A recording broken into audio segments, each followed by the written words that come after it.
11 o'clock hour. We'll talk some football in this hour as well, but we'll talk football with Kent Swanson, KC Sports Network, the KC Laboratory Podcast. Get his thoughts on the bye week where the Chiefs are, his thoughts on the wide receiver moves that were made, if the Chiefs should have or maybe they were in the mix for Amari Cooper. Would he have done that deal? What would Amari Cooper have meant to the Chiefs? What other moves might be out there? Is there anybody else that may move the needle that the Chiefs could go out and acquire? Do they even care about bringing somebody in that would move the needle? We'll talk about those things with Kent Swanson, also the matchup with the 49ers. I think it is a good matchup for the Chiefs. I like the Chiefs this weekend to win the game. And I love what the Chiefs have leaned into, starting with the Saints game after the Rashee Rice injury, which is one of the weaknesses of the 49ers. And we'll get into that here in just a little bit. But we'll talk about that with Kent Swanson. We'll hear from the Chiefs today, press conferences, Dave Tobe, Steve Spagnuolo, Matt Nagy, and Chris Jones.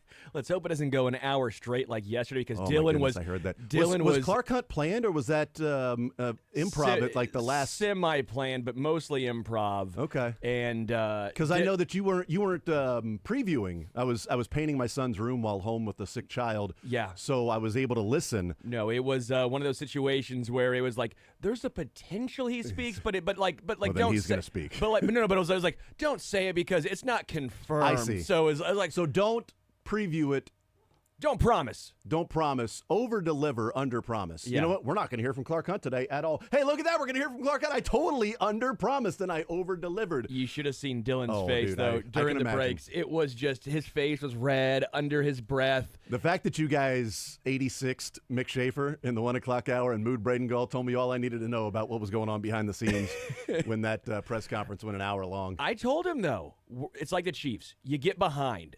You get behind like in breaks, right? You won. And you win. Did we win yesterday, Dylan? I'm assuming. Yeah, at what cost? We had to, like at you said. What cost? Was it a Pyrrhic victory? Hollywood, Pacheco, and Rice went down. We lost Mick Schaefer, but we won. So we won the battle but lost the war? Yes. Or did we win the battle and the war? I don't know. But yes, Mick Schaefer will be here on Friday unless there's a really long Fast Friday with Andy Reid. Andy Reid's Fast Friday goes till 2:15. I don't think that's going to be the case because it's a Fast Friday for a reason. But we'll hear from Dave Tobe, Steve Spagnuolo, Matt Nagy, and Chris Jones. Hopefully it's excited, happy Chris Jones. We'll find out. It's always excited, happy Steve Spagnuolo. Any day on a Thursday we get Steve Spagnuolo, I will take it. That comes up later on in the 11 o'clock hour. Sports or Leisure today, presented by Johnny's Tavern. We will play some Sports or Leisure, giving away $25 to Johnny's Tavern in the 1 o'clock hour. I'll tell you, you may want to brush up on your gold gloves. May want to brush up on your Chiefs and 49ers Super Bowl games, specifically. Ooh. May want to brush up on those. I'm not sure how much brushing would be, but, all of those things. 913-912-4810 is the text line. Let's talk about this Chiefs team and the 49ers coming up this weekend. One of the things that's interesting in what we've seen from this Chiefs team, and I heard you talking yesterday about Jalen Watson and L'Jarius Sneed. I thought that was really interesting. Hadn't thought about the perspective of what's L'Jarius Sneed doing in Tennessee. I know there have been some complaints.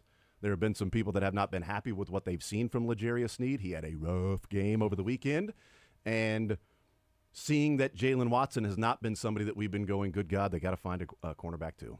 Who is the second best cornerback on this team? They haven't found it. They've been playing Jalen Watson, and they seem happy with him. And I've been happy with what we've seen from Jalen Watson because that's mostly been nada. Yeah. Which is a good thing. We're not talking about Jalen Watson. We're not talking about getting burned. We're not talking about, 3rd and 12. They went right at Jalen Watson. Up 3rd and 12. Here comes Scandrick again. They went right at Orlando Scandrick. Another first down. Oh, that's fun. Yay. Good job, front. Good job, Justin Houston and D. Ford and the fellas to get a 3rd and long. But that's okay. Orlando Scandrick will take care of that and give him a first down. Congratulations, everybody. It hasn't been that. It's Jalen Watson's been very good. So to see where his rank was, and I always love the thought about Pro Football Focus as to, does it work in your favor or not? we always do the grain of salt of it's a data point. People can find other data points. That's fine, but it's one way of grading. It's one way to see. Well, if it helps my case, it is the end-all, be-all, and if it hurts my case, it's dumb, and they don't know what they're talking silly about. Talk. Yeah, I mean, with Wanye Morris, they don't know what they're talking about. With Jalen Watson, they're geniuses. Do you even play the game, dude? Have you ever put your hand in the dirt? Have you ever ran down the field as fast as you can with another man running down the field as fast as he can to scramble your brain? If you haven't done that, don't tell me about your grades, okay? Don't tell me about your grades, all right, PFF. But it just depends. But even if it's good or bad, it's a data point. It's correct. One way that you can try to compare some players in the National Football League. I think it's difficult at times to judge offensive linemen because it's such a collective unit at times that, well, whose fault was this?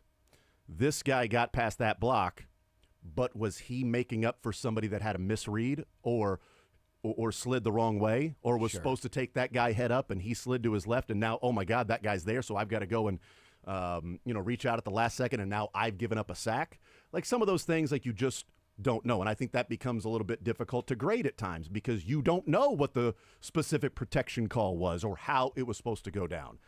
So there are grains of salt with everything. There is every single formula.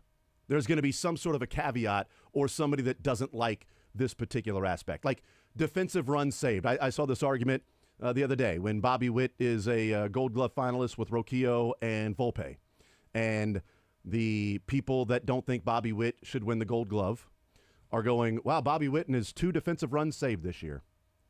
And Roquillo has 10, and Volpe has 12 defensive runs saved at shortstop. And yet Bobby Witt is going to win the Gold Glove.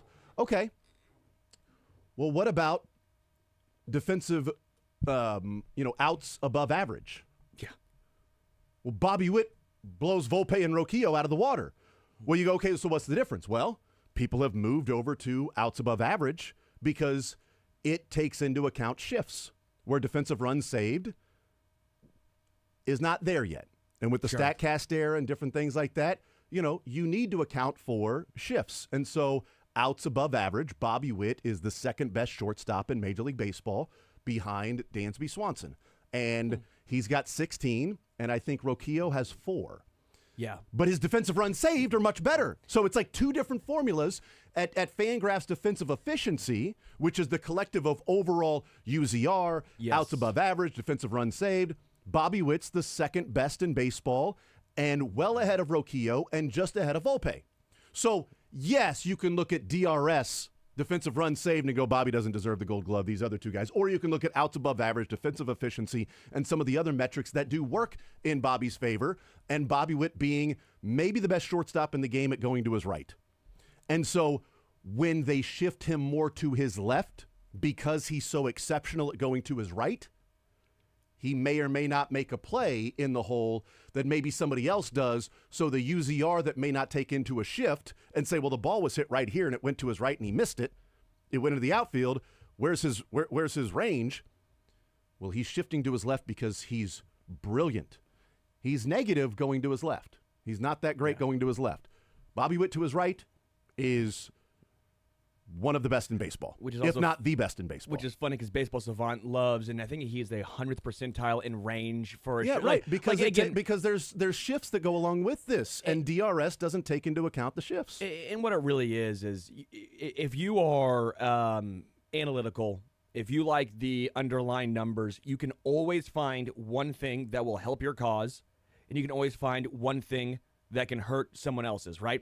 No one's going to be perfect in every single statistic. So what you do is you try and cherry pick. Yeah. So that way it helps your case. For sure. It's like a lawyer, basically. All you're trying to do is pick it at one crack, your case. And that's what you're doing. 100%. And so, again, you have to take everything in totality here. The eye test obviously plays a factor. I think Volpe is a great shortstop. I think Roquillo was phenomenal, as we saw here in Kansas City. He took how many hits away from Royals players? No doubt. It was annoying as hell. But Bobby Witt Jr., again, we saw every single game. I'm not going to sit here and tell you I watched every single Volpe game. I didn't, and he won a Gold Glove last year for a reason. But Bobby Witt Jr., you can even see with the eye test of the balls that he gets to that no one else can. I think when people cherry pick and find one flaw and try and find one thing that props up Volpe or props up Rocchio, I think you're not painting the full picture here. Yeah. But you're doing exactly what I think I'm going to try and do with Freddie Fermin, what people are going to do with any other players. You try and present your case. You're going to have your guys back, and you're going to be a lawyer about it. We'll be doing, when Salvi retires, 5 years after he retires, we'll be doing that if he's not in the Hall of Fame, as to why he deserves to be in the Hall of Fame. Well, he should be. I agree with that. And we will be talking about the things that are reasons why he should be in the Hall of Fame. 913-912-4810. But I bring those things up because of this matchup this weekend against the 49ers for the Chiefs, in that the Chiefs have been it's one of those stats that is rare in that both can be true. Explosive runs in the NFL, which are 12 or more yards. I don't know if you've seen this stat or not. Well, I went through it a little bit yesterday with a very small, but it was not 12 plus. I did explosive plays in totality. Okay, so explosive runs specifically for the Chiefs. Dylan, I want you to weigh in on this too. Explosive runs are 12 or more yards on a rush. The league average is 10. So around the league average is 10. Do you know how many explosive runs the Chiefs have this year? The league average is 10. I think the running backs don't have a single one because Pacheco's long, I think, was 11. I think Steele's long is 10, and I think Kareem Hunt's long is 11. So I think from running back, 0, so that means that's only Mahomes, so I'll say Mahomes has 2. I'm just talking about running backs. Then I will say 0. Shut up. Dylan? I'll go 1. Price is right. It's 0. I should have asked Dylan I couldn't first. go negative. Sorry, I just... No, but you said you looked, which is good. Yeah. But here's the thing that it's like, okay, how does this match up? Because I may have just given away the pop quiz, but run game success rate on a per run basis on a scale of 1 to 32, which is where, the NFL. Where do the Chiefs come in? I'd say top 10. Top 10? Dylan? Yeah, top 10. Specific. I want a number. 8. 8? 7. Third. Yeah. They have 0 explosive runs for the running back, yet they are the 3rd best in run game success this year. Detroit's number 1. Well, that's their entire game. Yeah. Rams number 2. McVay does have a really good run scheme, and without Puka Nacua and McVay, they've leaned into it. Chiefs 3rd. Atlanta 4th. Again, Kyle Shanahan. Algier and Algier Bijan. and Bijan. And Baltimore's 5th. The Chiefs are 3rd at 47.9%. So 48% of their runs are deemed success because they are 4 to 8 yard wizards. 4 runs, 6 yards, 4 yards, 9 yards, 3 yards, 7 yards, 5 yards, 8 yards, 2 yards, 8 yards, 6 yards. Like, that's their run game, and they have been incredibly efficient at doing this without those big explosive runs because they don't have the running backs to do that. But what I like about it, Sterling, is that it really feels like this year, more than others, Andy Reid and the Chiefs offense has leaned in to this is a strength. This is what the defenses are doing. This is how we're going to win. And it may not just be Obi-Wan Mahomey, go save us, you're our only hope. It's we'll use him in certain ways around what is going to be our strength, which is defense and this run game right now. I am so glad that you brought these stats here because we talked briefly about this yesterday. We go, look at their yards per carry. 4.2 for Kareem Hunt, 4 for Pacheco, and like 3.5 for Carson Steele. Yeah. And we keep saying, like, doesn't it feel like every time they get the ball, though, like a good play happens, or at least it's not explosive, but they're always moving Feels forward? like it's 2nd and 5 or 2nd and 4 oftentimes. Like, I think they're the 3rd best in third down yardage to gain. I think they're the 3rd best in the NFL. And so I'm so glad in you brought these. the little amount of yards that they need. I'm so glad you brought these numbers up because we were trying to figure out, like, the yards per carry isn't great, but you can tell with the eyes in certain situations, they get what they need to get. If it's 3rd and 3, they're getting that first down. Mm-hmm. Like, they're not putting themselves behind the sticks. And I'm so glad because I was talking to Cynthia about this. I'm like, what do you Which use? has made me, Yes, you were talking about thank you. that, and then I'm like, okay, well, I want to look at this because I would have expected the yards per carry to be more. Same. I thought they were averaging I thought Kareem would have been like 4.7. I would have thought Pacheco was like 4.4. I would have thought Steele was like 4, but with the fumbles. But I love the question to her and her looking at expected points added as opposed to yards per carry, because if it's 3rd down and 1, everybody's in stacking the box. Yes. You're probably getting 1 or 2 yards. Okay, well, now your next carry's 5. Great. Well, now you're averaging 3.5 yards per carry. But what you've done has been carries. very, very effective. Now you've set up a 1st down and a 2nd and 5. You have been successful on both your runs. Yes. Both of your runs are successful, yet you're averaging 3.5 yards per carry. That doesn't seem like it's very efficient. Only, yes, it is. And that's why I think sometimes I hate saying, but like numbers can lie, right? Yeah. It's like sometimes Dak Prescott can throw for 350 yards, but it's because he's trying to catch up, and the Cowboys are down 40 to Detroit. Same with yards per carry here. How effective are you? You're trying to ice the game away late. The Chiefs have been able to do that this year. Yeah, it may be 3 carries for 10 yards. That's 3.3 yards a carry. But what happened? That's a damn 1st down. Yeah. So, and that's where I think you got to paint the full picture here. Mm-hmm. The Chiefs' run game has been very, very efficient, very effective, even if the explosive plays have been clearly lacking. But this is what I think the Chiefs are. A lot of 12 personnel, especially with the injuries to wide receiver. 12 personnel running the football. Lighter boxes. And I keep bringing this up, and I think more people will start realizing this. Linebackers in today's NFL are built to stop the pass. They're built to be lighter. Mm-hmm. They're more Drew Tranquil than Nick Bolton now. Yeah. Back in the day, and it's not a knock on either of those guys, but back in the day, it was we're going to have these big hulking linebackers that are getting downhill and stopping the run. Right, though, but seriously. How many of those guys are in the NFL right now? And how many have multiple guys on the same team? Yeah. Very, very rare. And so now what teams are doing is with lighter boxes, with the cover 2 high shell, with linebackers now being a little bit lighter, teams like the Chiefs are taking advantage. Derrick Henry is thriving in Baltimore, not just because of Lamar Jackson, but because of how the way teams are now facing defensively against these guys. So I think running back, you're starting to see this cyclical nature where running backs are almost becoming, I don't want to say more important, but the importance of running back and the efficiency and them falling forward like we always praise Pacheco and Kareem Hunt for doing, that becomes more important now, and you're seeing the results. Well, and one of the things that when I talk about the Chiefs leaning into it is I'm going to ask Ken Swanson about this because he and I have had conversations for years, and this offseason, what I wanted the Chiefs to go and get if they were going to draft a running back, and maybe they would have drafted a running back if Jaden Hicks wasn't sitting there in the 4th round and they went principal alone, we're drafting this guy. I wanted them to bring in somebody that had a burst of speed, that could get to the hole quickly or get outside the tackles or outside the box on some of those outside zones that they run. They like to run outside zone. Roughly 20% of the time is their outside zone. And for years, and since Damian Williams essentially, I have lamented the fact, and really since Jerick McKinnon in 2021, I've lamented the fact that they keep trying to do this with Edwards-Helaire and Isaiah Pacheco. Neither of those guys have the burst to run outside. They seem to be wasted downs. Like they are not efficient.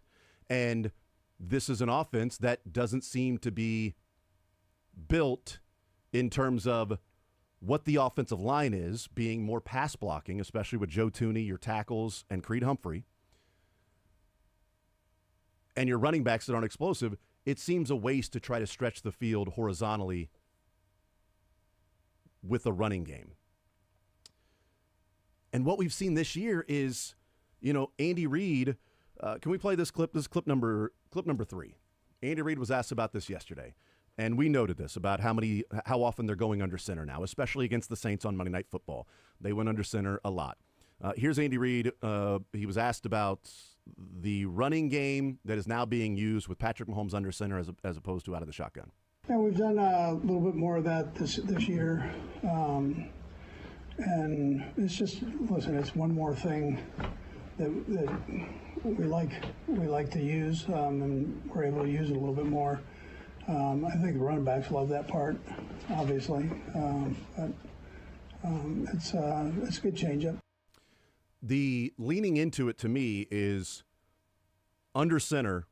Last year, they handed the ball off less than 30% of the time under center. They would go under center, but run plays specifically under center, less than 30% of the time.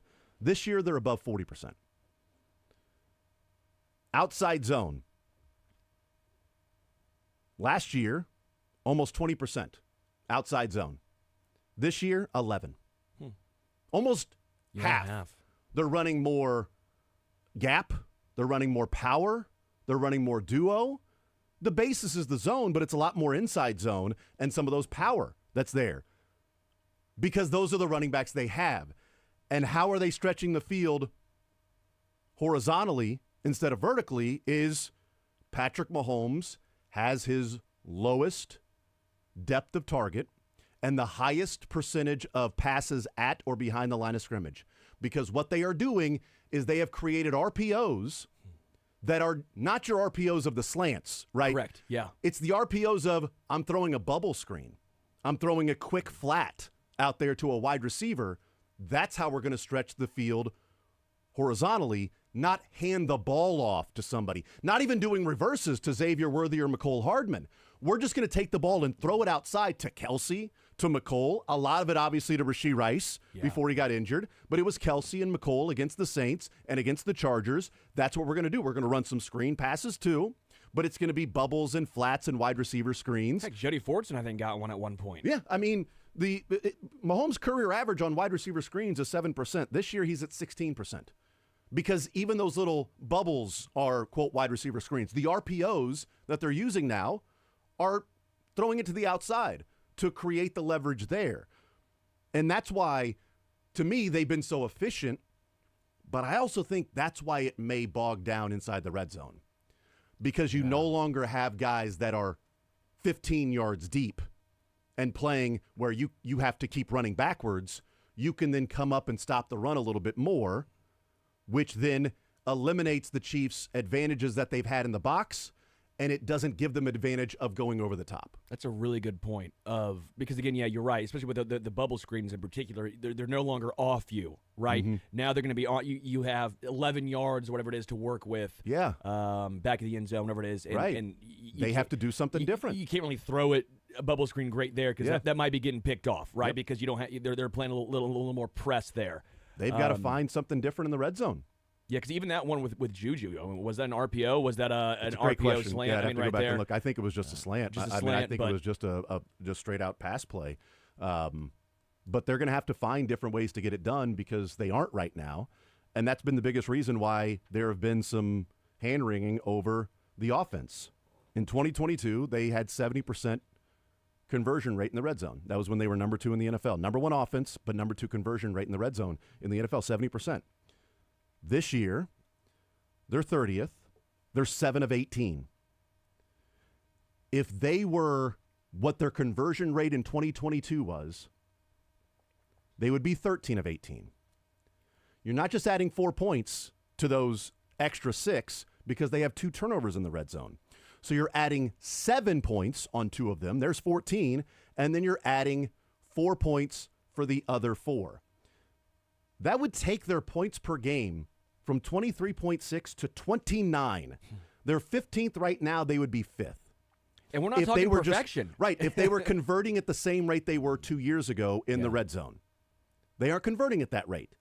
And I think that's where when Mahomes is saying, man, and we'll play that clip on the other side, and he's like, if we convert more, there wouldn't be as many questions about the offense because of what we're doing on the field, but we're not getting it done in the red zone.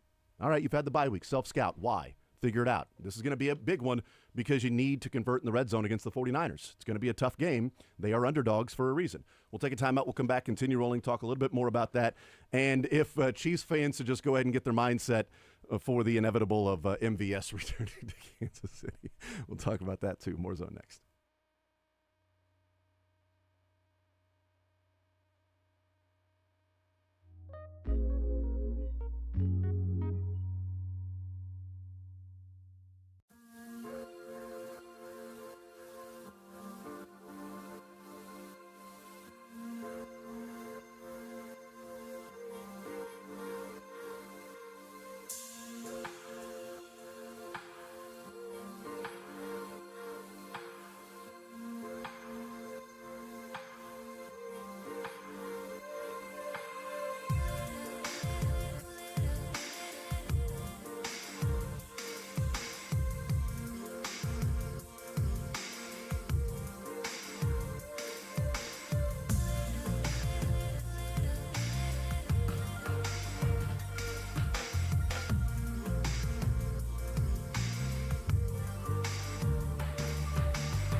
offense a couple of years ago. Right. And if the red zone was 35%, not 70%, they wouldn't have been the number one offense in the NFL that year. And that's what's missing right now. And Patrick Mahomes weighs in on what's been going on in the red zone issues. Yeah, I think it's just execution. I think for me, myself, I have to just trust to throw into some of those tighter windows and make those plays and know that that window might be the only opportunity you have to score a touchdown. And then we have to be able to run the ball down there and know that we get different coverages than a lot of other teams. And so instead of necessarily going in with a certain mindset, because this is how this team has played in the red zone, we have to go in with more good versus all plays. I mean, if you look at some of these teams, it's like they play man all game and then they play us. I mean, all season they play us and it's cover 2 or cover 4. And vice versa. And so we have to go in with the mindset of knowing teams are going to play us a little differently, and we have to execute and accept that challenge. And I've talked about if we've scored in some of these red zone situations, there isn't as many, I guess, questions about the offense because we're scoring in more and more points. And so eliminating turnovers, scoring in the red zone are the two things that I think we just need to work on as the season goes on. Yeah, and like we said, if they convert at close to the rate they did 2 years ago, they'd be, top 7 or 8 in the NFL in points per game. If they converted at the same rate they did 2 years ago, they'd be the 5th best scoring offense in the NFL at 29 points per game. Which is funny. Did you say it was 29.2 points per game when you did that math? Is that what you said? It comes up to I'd have to do the math again. No, you're fine. You're fine. 20. Because it's close enough. They scored 29.2 points per game in 2022. Yeah, so I think it's like 20. It's like almost 29 exactly. That's my point, though. It's the exact same. So right. It is legitimately just the red zone. Yeah. Yes, there's fewer explosive plays, but as far as actual points per game, you're talking about adding 24 points to what their season total is right now, which would take them from 23.6 up to 29. Yeah. And that's 24 points divided by 5. It's not 24 points per game, obviously. But that's 6 extra times converting touchdowns in the red zone. And he mentioned in that clip, I think maybe a little different one of how he had one, I think it was against Atlanta. He was like, I could have thrown, probably should have thrown, but didn't do it. So there's some self-recognition of, hey, maybe I got to trust these guys. Maybe I'm not saying 50-50 balls. Right. But as far as some of the trusting the receivers more in these red zone situations. Yeah. The thing that's really been interesting, too, about, this run game and leaning into the run game, and what we've seen from more power, duo gap, obviously, inside zone as well, but less outside zone runs. We've seen the effectiveness and the efficiency and the success rate in the run game. But I know you were looking at PFF yesterday with L'Jarius Sneed and Jalen Watson. So, again, it's a data point. I was looking at PFF this morning in run block grades, because Creed Humphrey typically viewed as one of the best pass-blocking centers in the NFL, okay? Joe Thuney, fantastic pass-blocking guard. Trey Smith likes to get physical and be a road grader and a run blocker.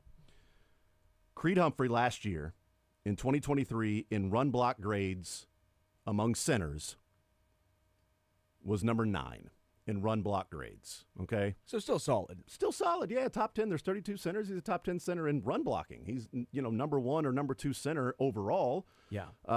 Because of his athleticism, ability to pull, to get out on passes, screens, and a good pass blocker as well. This year, you want to throw a dart to see what he is. There are 30 centers that have qualified at least 200 snaps as a center. So your regular... So it's not even 32. So there's been some guys that have been injured. So 30 centers that have played at least 200 snaps this year. Run block grade only. So run block only. I'll say he's 4th. 4th, Dylan? I'll go 6th. Number 1. Career high in run block grade for Creed Humphrey this year. Number 1. Wow. Trey Smith. Last year was number 9 among all guards. Yeah. By the way, there's 2 guards on the field. That's so you're more looking impressive, at 64 as like a starting guard. He was number 9. This year, he's number 5 among all guards. 65 guards have played at least 200 snaps. So he's 5 of 65. Creed is 1 of 30. Trey Smith is 5 of 65.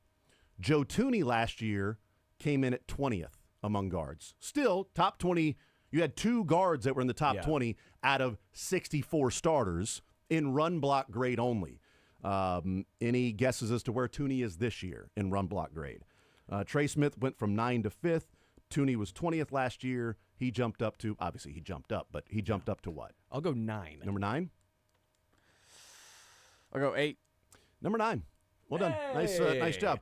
So what you're seeing instead of relying on some tackles and outside zone and doing some of those things, you're running between the tackles, more power, more gap. You've got the number 1 run blocking center, the number 5 and number 9 run blocking guards in the NFL so far this year. So that's where, you lean in to what you're good at. And those guys have excelled at that.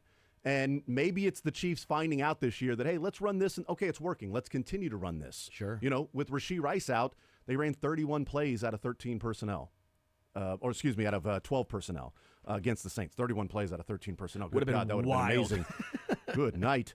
They do have the 3rd highest rate of 13 personnel this year. But against the Saints alone. And a 14 personnel, I think, at one point we saw. That was crazy. With Rashee, first game that Rashee Rice was out was the Saints game that he missed the whole game.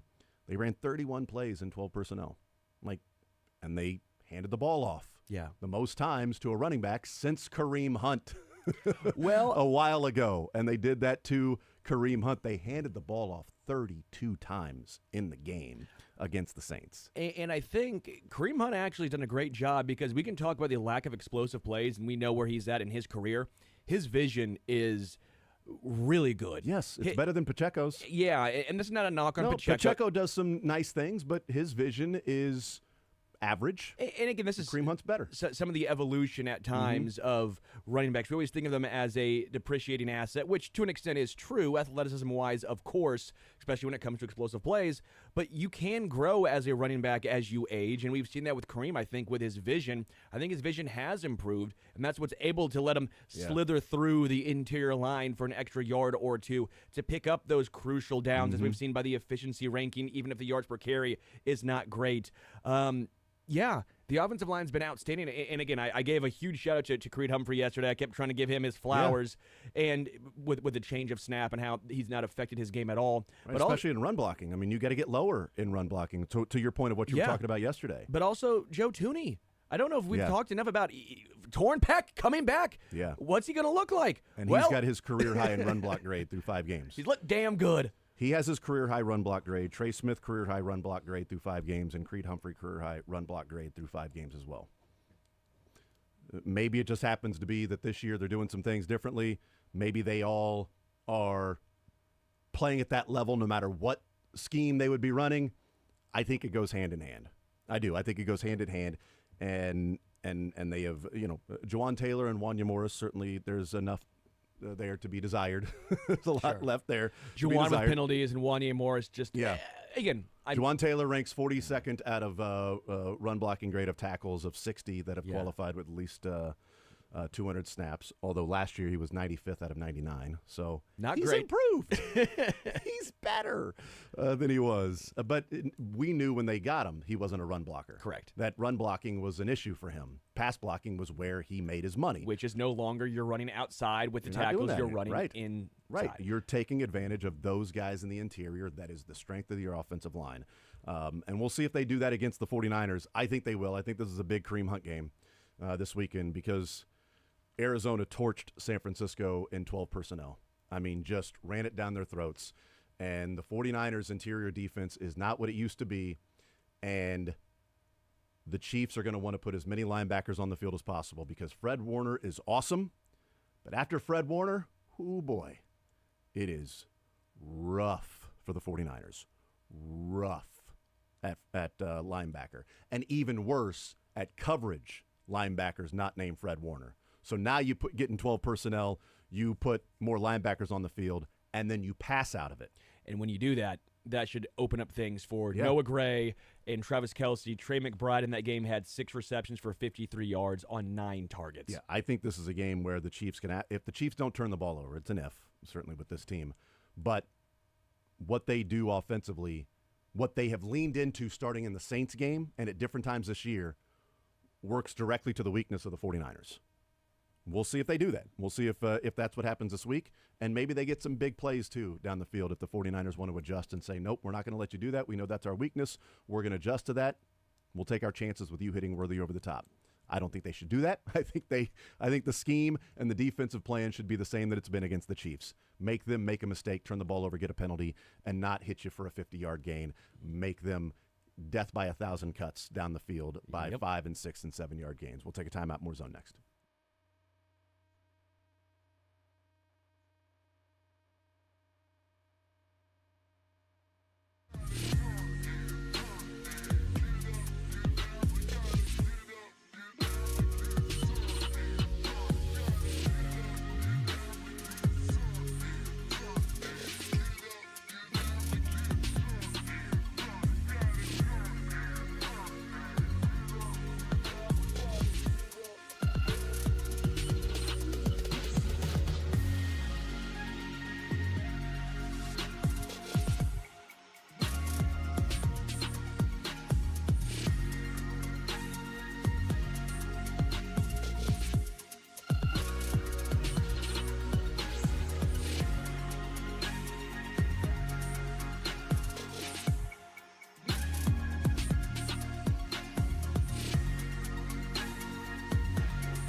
Dave Tobe, Steve Spagnuolo, Matt Nagy, Chris Jones.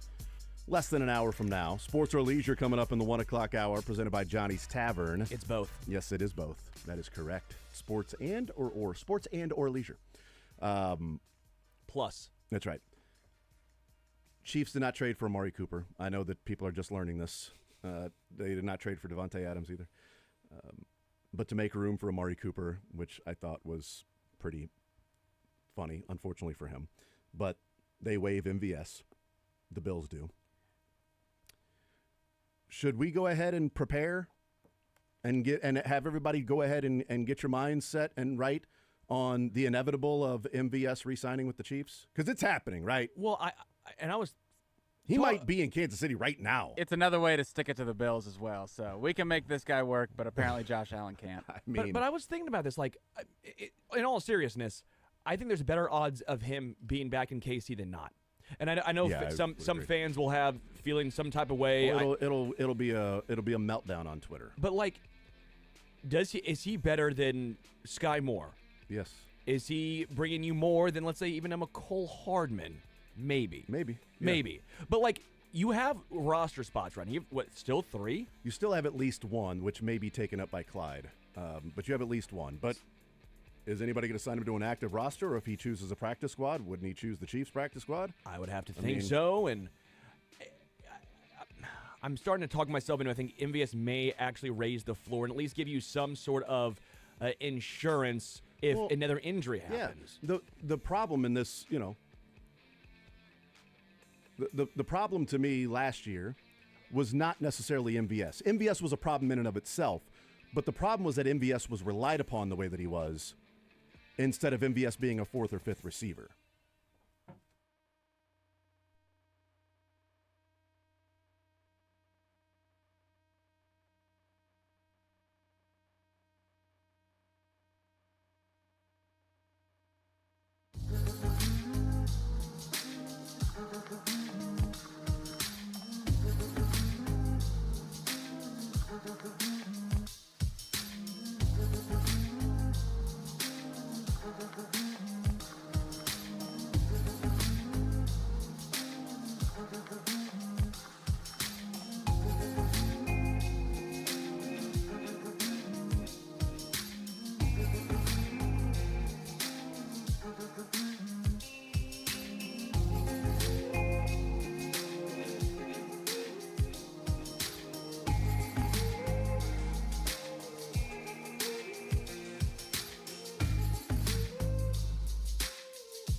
with you. We head up until 2 o'clock. We'll hear from the Chiefs coming up later on this hour.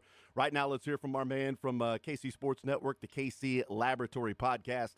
It is Kent Swanson joining us here in the zone. Kent, what is up, brother? How are you, sir? Oh, I'm doing great. Excited to be talking about a Chiefs game again. That bye week was nice, but it's exciting to get back into the swing of things. Do you like the bye week to sort of take a week off and just chill and watch some other football, or would you rather just simply be watching the Chiefs each and every week? Not this early in the season, I don't like it. Touche, yeah. No kidding. I mean, I barely got back into the rhythm of football season, and they took a bye week. I like it when it's in the middle of the season. I think Andy Reid kind of likes that too. So, but yeah, no, it was fun. Still enjoyed myself. Had a good time. Didn't have much to do this weekend, so it was great. Randomly, though, it came at the perfect time for this. I feel like no matter when it could be the first week of the season. You got to bye week one. Perfect time. We really need to rest up a little bit. But I mean, I joke, but the Chiefs didn't necessarily say that. I've always joked about no matter when the bye week is, the team will go, you know what, this is really the perfect time. We can get healthy. But it didn't seem like the Chiefs felt that way. I mean, Patrick Mahomes was talking about, this is the earliest I've ever had it. And so we just, got to take it one game at a time, one day at a time. They know that it's going to be a little difficult playing 12 straight games. And hopefully at that point, you then get a bye. But if you don't get the bye, you would then have to play 15 straight games before you get a week off. And that's where, for this team, this early of a bye, Kent, doesn't it become even more vital that they strive and work to get that number one seed? Oh, absolutely. And if you kind of look at their schedule, too, and you look they're playing their Week 17 game on Christmas Day, so there's even like a 3 or 4 extra days baked in there if they do somehow achieve the one seed before the final week of the season. If they could do that, there's a good 3.5, 4 weeks off that they could take. I'm not even sure Andy wants them to have that much time off. If they take care of business here, I think they're well positioned already to be the one seed. And that Texans game, if the Texans don't lose any games, or they're keeping things close, the Chiefs can really kind of lay a hammer down on that whole thing if they beat the Texans too. So they're well positioned, and hopefully they can kind of ride this thing out for the next 11 weeks, and then they're going to get a nice little break before the playoffs start. Would 8-4 do it in your mind the rest of the way? If that puts them at 13-4 on the season, it would mean that the Ravens would have to go 14-3 because the Chiefs own the tiebreaker there. Would 8-4 the rest of the way do it in your mind to get the one seed? I think that's cutting it close, especially since you're probably assuming that those losses include the Buffalo Bills and the Houston Texans, who I both believe are capable of doing some damage here as well, especially Houston. They're only one game up on Houston. So, I mean, if that 8-4 includes the loss to the Houston Texans, I could see the Houston Texans being the team that ultimately gets that one seed. Yeah. I guess, it always comes down to that. If it's 8-4, who did they lose to? Who did they beat? Then it matters. 8-4 could absolutely get the job done. If 2 of those 8 wins are Buffalo and Houston, then yes, then I think they're in good shape to be able to do that. I don't know where the 4 losses would come from, but go 9-3 just to be sure. Go 9-3, and then you sit there at 14-3, and that would mean that even if you lost to Buffalo or Houston, it would mean that Buffalo can't lose again this year, and it would mean that Houston can only lose 2 more games the rest of the way if you were to go 9-3. So we'll see what happens with it. But they've got 12 straight games now. They'll have to navigate that, and they start with the 49ers. We'll talk about that here in just a little bit. But you wrote at KCSN what a lot of people have been talking about, and that is the wide receiver trades. You play on Monday night, you come back and acquire a receiver. The Chiefs didn't do it last week. Unfortunately, they didn't, or 2 weeks ago against the Saints. They didn't get that memo to acquire a receiver after you play on Monday night. But what do you make of the trades? Obviously, Devontae Adams wasn't in the cards for this team with the cap situation, but Amari Cooper certainly was. The cap situation would be perfect for the Chiefs, and the cost acquisition of the draft capital would be right in line of sort of where you'd say is the tipping point to where it's not overly expensive, where you go, no way you're giving up a first day pick or an early day 2 pick versus, well, there's no way the Browns are going to trade Cooper for, a fifth rounder and Sky Moore. Like they're not gonna do that. So, what did you think of the Amari Cooper deal? And would you have been on board if the Chiefs pulled off something similar to acquire Cooper? So Amari Cooper, I think, was the most tradable asset of any position and any player in the National Football League when you look at his contract. I mean, it's basically league minimum heading over to the Buffalo Bills. And I think Cleveland might have done that with a little bit of foresight in case Deshaun Watson stinks, which turns out he does. I think the tricky part for the Chiefs there is, the Bills gave up their third round pick, and they kind of did a little bit of minor pick swapping to maybe reduce the value of that pick slightly. But the problem for the Chiefs is even with a little bit of that, give back, it's still more valuable of a third round pick than what the Chiefs have currently. Mm-hmm. And that's where it gets really difficult, and especially if there's any level of, keeping the Chiefs from getting better in the Cleveland Browns, which I don't know if this is the case, right? I mean, the Bills don't seem to be in contention, but even if they're just being a little petty because the Chiefs have won 2 straight Super Bowls, who knows? I think the problem then exists. Okay, so they probably have to use their 5th round pick as part of the sweetener because they don't have a 6th round pick. So are you trading your 3rd and your 5th to get, say, a 7th round pick back from the Cleveland Browns? I don't know. Mm-hmm. I'm not sure that the Chiefs, that is a pretty steep price to pay for a rental player. So if you don't do that, you're dipping into the L'Jarius Sneed 3rd round pick, which could wind up in the 60s. So I think it was kind of teetering on that line. The Bills made sure to get it done. They had enough to get it done, and it doesn't sound like the Chiefs were willing to go there. So or maybe not even involved. Who knows? But I think that was the most tradable receiver that you could possibly get on this market, and we'll see if they are able to find somebody that can make an impact in the receiver room if they're going to do something. And if the Browns were looking for maybe volume instead of, higher picks, as we need to rebuild, we need more draft picks, and maybe not the quality versus the quantity of the draft picks, then if the Chiefs were to trade that Tennessee Titans pick, which right now would be around 68, 69, 70, something like that. Right. They would, if we're looking at the value of what the Bills gave up, the Chiefs would have to get back like almost the top of the 5th round. Maybe even you give up a 3rd, you give up like a 3rd and a 5th, and you get back a 4th and a 7th or something like that, like to match the value of what the Bills gave up. It wasn't a first-day pick, right? It wasn't a top 2nd round pick. It was, a few spots better than what the Chiefs' original pick is, which is 20 spots below what the Tennessee Titans pick is. And 20 spots in the 3rd round is pretty big when it comes to the value charts there. So I can't imagine that the Browns would have looked at it and said, do we want to move up 20 spots and give up like a 5th or a 4th to move up 20 spots in the 3rd? Or do we just simply want more picks in day 2, higher picks in day 3, and also – we don't trade him to the Chiefs, or even if that matters or not. I'm not sure. Maybe the Chiefs were willing to offer something, and the Bills sweeten the pot because it's twofold. You get better, and you keep the Chiefs from getting better. Well, and I think that's part of it too. Is I do think that the Bills acted swiftly because they're trying to take care of their own business. But yeah, removing one of the most obvious opportunities in the receiver. At the receiver position, from the Chiefs' options, I think was also a strategic move by the Buffalo Bills and a very smart one. I don't think anybody really had them in the receiver market this early. It was the Chiefs that were really focusing or reportedly focusing on the receiver position. So, you didn't really hear a ton from the Bills until it was time to trade Amari Cooper, and all of a sudden, by the way, the Bills have acquired this guy. So, I think it was a really smart move by the Bills to do what they did. And yeah, by the way, you're right. I think that's the difference between pick 69 and 96, where the Chiefs are, the Chiefs' 2 third-round picks. It's roughly the value of pick 103, 104.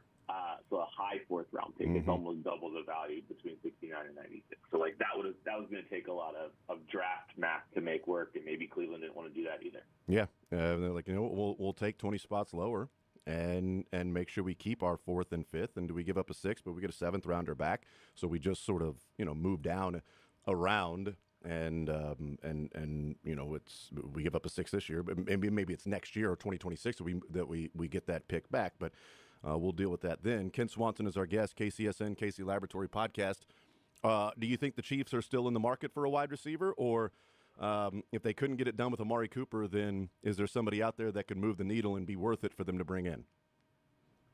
I don't know how many true needle movers are there for me at this point. I mean, significant needle movers is probably a fair statement, right? Like, I think there's a lot of speculation around Deontay Johnson, the receiver from the Carolina Panthers, who was with the Pittsburgh Steelers for all of his career before this year. The Panthers trade for him in a very small move. He's a guy that, I think as far as someone that, has shown some ability this year, has the kind of skill set that could fit really well in Kansas City. Like he's probably the one that moves the needle the most. But who knows if the Carolina Panthers even really want to move on from him, right? Like I think they're in a rebuild mode, and obviously they want to continue to grab assets and get assets so they can do things in the draft. But they also have a problem where they just let all their players walk and don't hold on to quality players. And this team's going to need a quality receiver for whoever the next quarterback is. So maybe this is a guy that they evaluate over the next few weeks and decide to try to get an extension done with them rather than move them. So if not him, it's going to be more modest moves in the vein of what they did for McCole Hardman. I don't think there's maybe there's a couple players that are better, like a Darius Slayton if he becomes available, but I don't think it's a move that's warranting a day 1 or day 2 pick. It's going to be more day 3 type, asset, surrender. So that's a good thing, I think, in some ways for the Chiefs, but also hopefully it does enough to move the needle. Should we be looking at what it or studying what it would look like with the MVS in a Chiefs uniform? There's I don't know what that would look like, but maybe somebody can go and superimpose some pictures and put a Chiefs uniform on them as opposed to a Packer and a Bills uniform. But should we be thinking about MVS? Because I know Andy Reid likes to get the band back together from time to time. Not that he would step right in and be the 3rd or 4th receiver, but he's available, and I would guess that his agent's probably gotten on the phone with the Chiefs to see, hey, any interest in bringing this guy back? Oh, yeah. I'm surprised if he's not on a Delta flight right now. I don't know what we're doing here, Jason. I think the Chiefs have an open roster spot right now currently, and that is, I believe, Clyde Edwards-Helaire will likely be taking that spot over. But it makes sense to just get Marquez Valdes-Scantling back in the building somehow, whether it's the practice squad or the active roster. I don't see the harm necessarily in doing this, except for giving Andy Reid, another sense of, comfort in the receiver room that he has currently. He played really good football down the stretch. He played his best football down the stretch, and he knows the offense, and he's reportedly loved in that locker room. So I don't know why you wouldn't at least try to get him back in the building here in some capacity, and I will be stunned if he's not, honestly. I'm just here for the reaction from Chiefs fans when it happens. That's what I'm waiting for, is the collective minds blown and rage tweets from Chiefs fans when they bring MVS, if they bring MVS back, because it has week 10. MVS 100 yards receiving game written all over it with, wow, the Bills, he had 2 catches for like 19 yards, and Juju is not playing for the Patriots, and he gets cut, and Juju has 130 yards receiving, and it's got that written all over it, of another one of those Patrick Mahomes tales of they just brought this guy in off the street and he did this. Not saying I'm rooting for it, but it makes perfect Chiefs sense in bringing him back. And I think the funny thing is we're 18 months removed from the MVS game against the Cincinnati Bengals in the AFC Championship game. And we saw what happened with him in the playoffs. He made some big catches, and he didn't drop those catches that he, had during the season. I think the problem is sandwiched in between some really good moments with MVS is,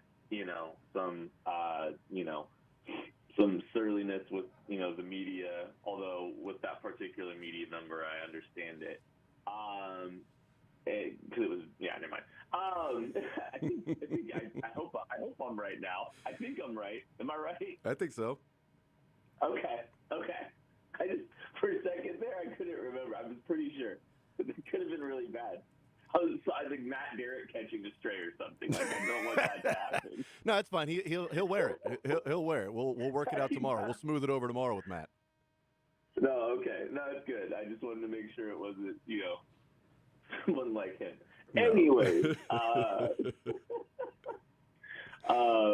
but yeah, no, I think, just there was some really rough sound bites at the worst time for MVS and some really bad performances. But I mean, ultimately he wasn't even the issue, right?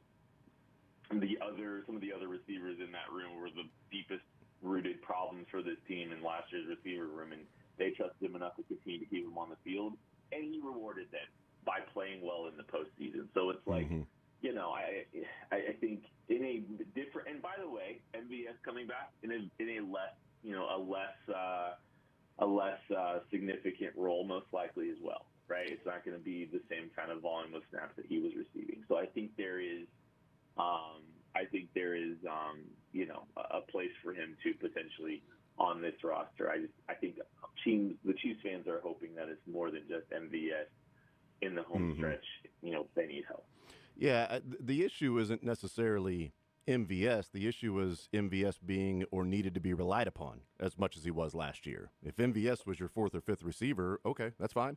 He knows the offense. I think Mahomes trusts him to a degree, at least to be where he's supposed to be to a degree.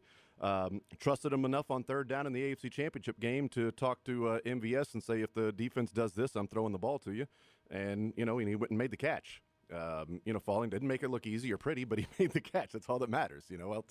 I'll take an ugly catch from MVS all day than what happened against the Eagles. So, so he trusts him enough in that respect. But yeah, if MVS was the fourth or fifth, if Kadarius Toney and Sky Moore did what they were expected to do last year, I think there'd be less frustration with MVS. It'd be the way that if Tyreek or Sammy and McCole were struggling or injured and Demarcus Robinson had to be like a number one or number two, I think people would have been a lot more frustrated with Demarcus Robinson than looking at it and going, hey, should they bring back Demarcus Robinson? The frustrations for Robinson was that, hey, stop running the backwards, but he caught the ball. He ran backwards when he caught the ball, but he hasn't done that in L.A. But if Demarcus Robinson was in MVS's spot last year, I think there'd be a lot more frustration with Demarcus Robinson because he shouldn't have been relied upon at that time to be a higher profiled receiver. And that's what MVS was because the guys they were relying upon did not come through. We might see Demarcus Robinson here again anyway. Both of them. Demarcus Robinson and MVS, lined up on the outside. Just who knows, man. The Chiefs might be having their own Arrows tour in the receiver room. Like, you've got three different eras of Chiefs football in the receiver room. Four, honestly. You've got, look at this thing. You get DeMarcus Robinson, who was drafted the year before Mahomes. You get Juju, who's there for the second Super Bowl, and you get MVS, who's there for the last two. Like, we're the whole Eras tour right now in the receiver room if that happens. I need Albert Wilson in the house then. If that's what we're doing, let's go get Albert Wilson. Let's bring him back. He's got to be somewhere, right? He can play a game. Get him off the couch.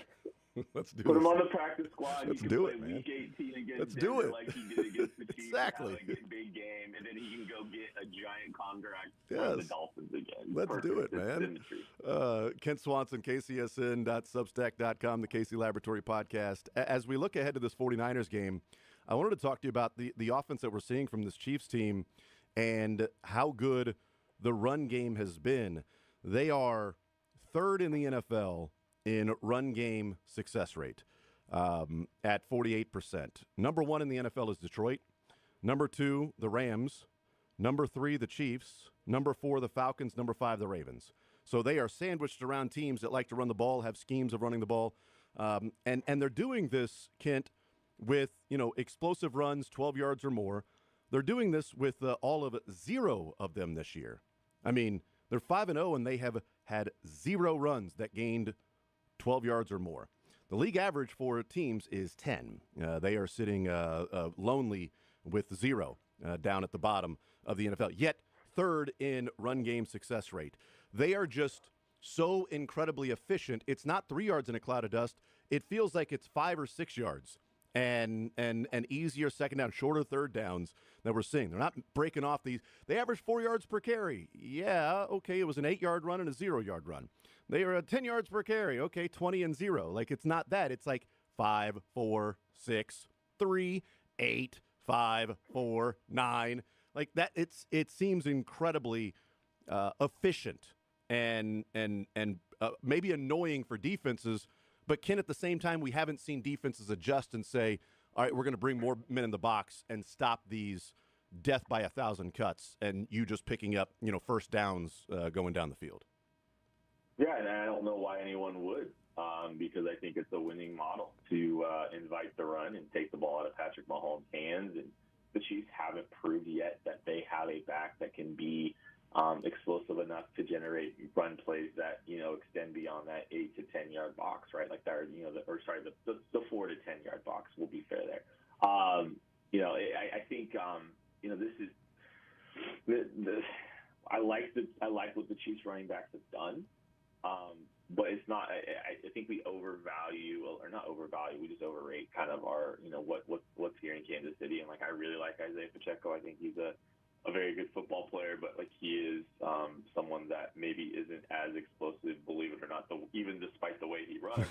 And partially that's because of his lack of vision. Like he's not as consistent with his vision, and he does leave some on the table. And Kareem, I think, is less on the table, but hasn't really been able to, extend those, 10-yard plays, to 15, 20, 25 because, he's not making that last guy miss. He doesn't necessarily have, the same kind of juice to, to force, to bounce off contact the same way he used to. So I think, it's the backs have done well over the last, over the course of the season. Pacheco when he was in there and Hunt now. And you're not disappointed in what you're getting out of them. It's just the explosion at the position does not really, have that there. And so, what that means is like, hey, look, defenses are going to continue to welcome that, and they're going to tighten up in the red zone and hope that they can beat the Chiefs in the red zone, which teams have had a lot more success doing, and force this team to kick field goals. So it's a winning formula, I think, for teams as far as, how to slow this offense down and keep them at bay.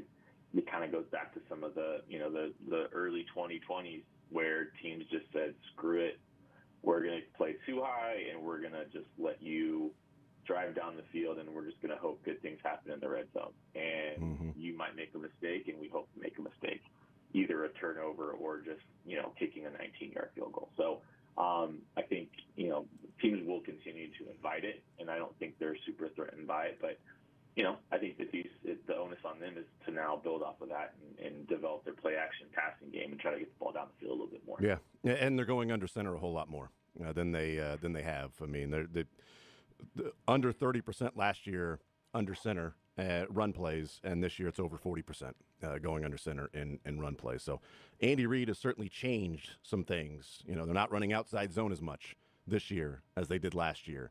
They're going under center more. They are running their outside stuff in really bubbles and flats and RPOs. They're not getting it. Let's run the ball outside with a running back. No, it's let's run the ball between the tackles with a running back. And to stretch the field sideline to sideline, we're going to throw these bubble routes, even without Rashee Rice. We'll throw them to McCole Hardman. We'll throw it to Travis Kelce. We'll find ways to get the ball outside and not use running backs that don't have the ability to do that, which is something, Kent, for the last 2 years I've been asking the Chiefs to do, is to stop giving the ball to Clyde Edwards-Helaire and Isaiah Pacheco running outside the tackles, because that is not their skill set. Unless you go and get Devon Achane or something like that, then do that. But until that happens, those runs are not necessarily successful unless there's a jump cut outside the tackle.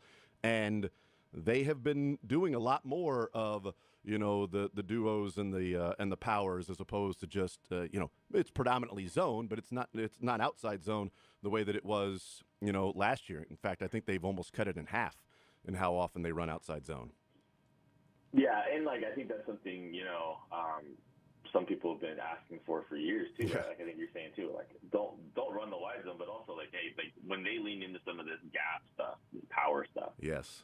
It was good, and they have the kind of personnel that it works really well, and it kind of helps weaponize Trey Smith a little bit differently. Yep. And that fantastic interior offensive line lets those tackles that can move a little bit kind of get out and do some pulling and be part of the run game in that capacity as well. So, and then they can still use that athleticism to run the screen game and get those guys out on the edge and get the ball to the receiver, but. I do think that's been a nice little addition. I think part of the reason that the run success rate has increased is attributed to some of the stuff that they've done with, leaning into some of these run blocking concepts a little bit differently and changing the mix of those run blocking concepts. And I think it's been really good. So I want to see them continue to do that. And I anticipate that they will. I think at this point, after the last couple of years, the cat's out of the bag that they will do those things. And so the ratios don't maybe necessarily, you're not catching anybody by surprise with the ratios as much anymore, I don't think.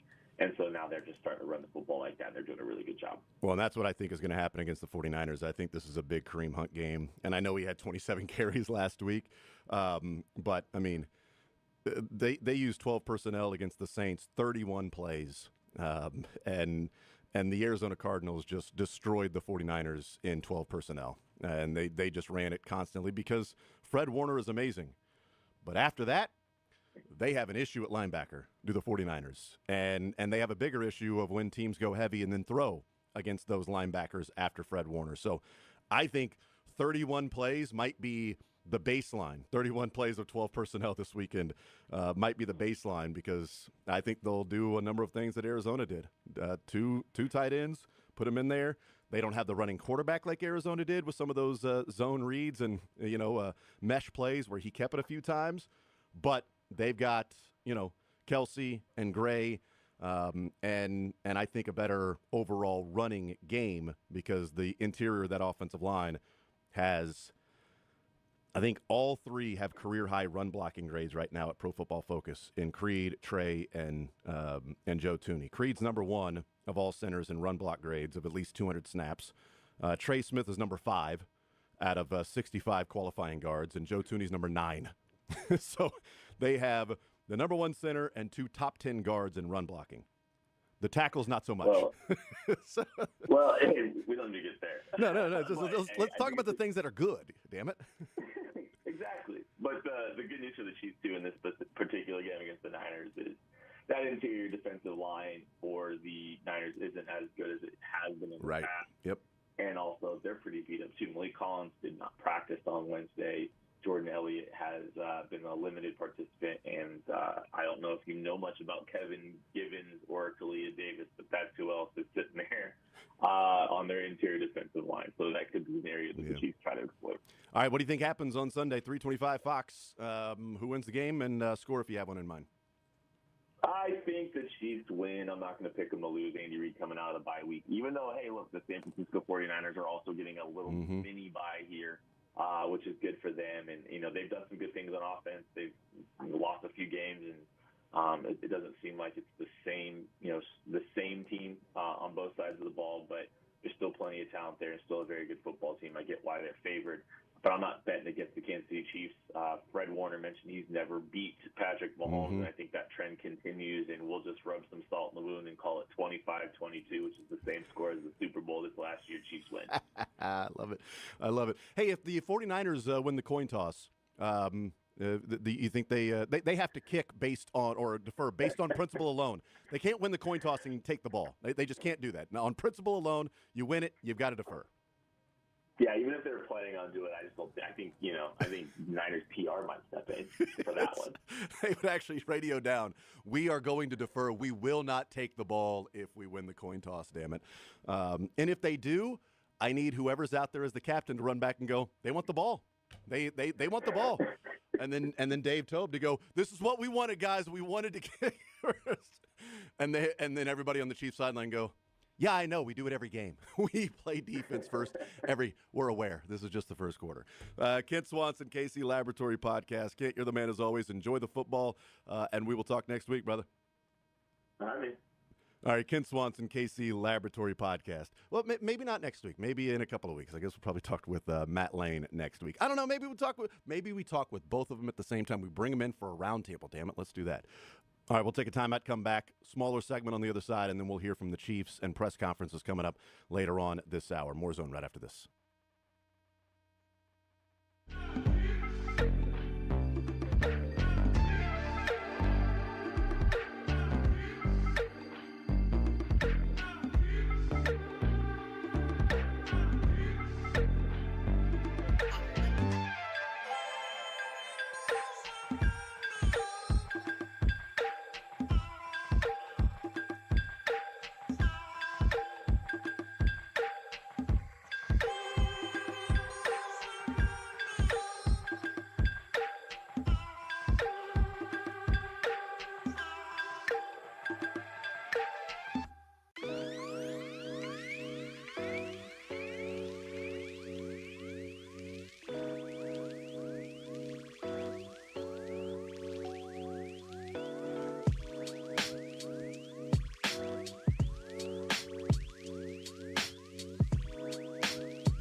Jones as well.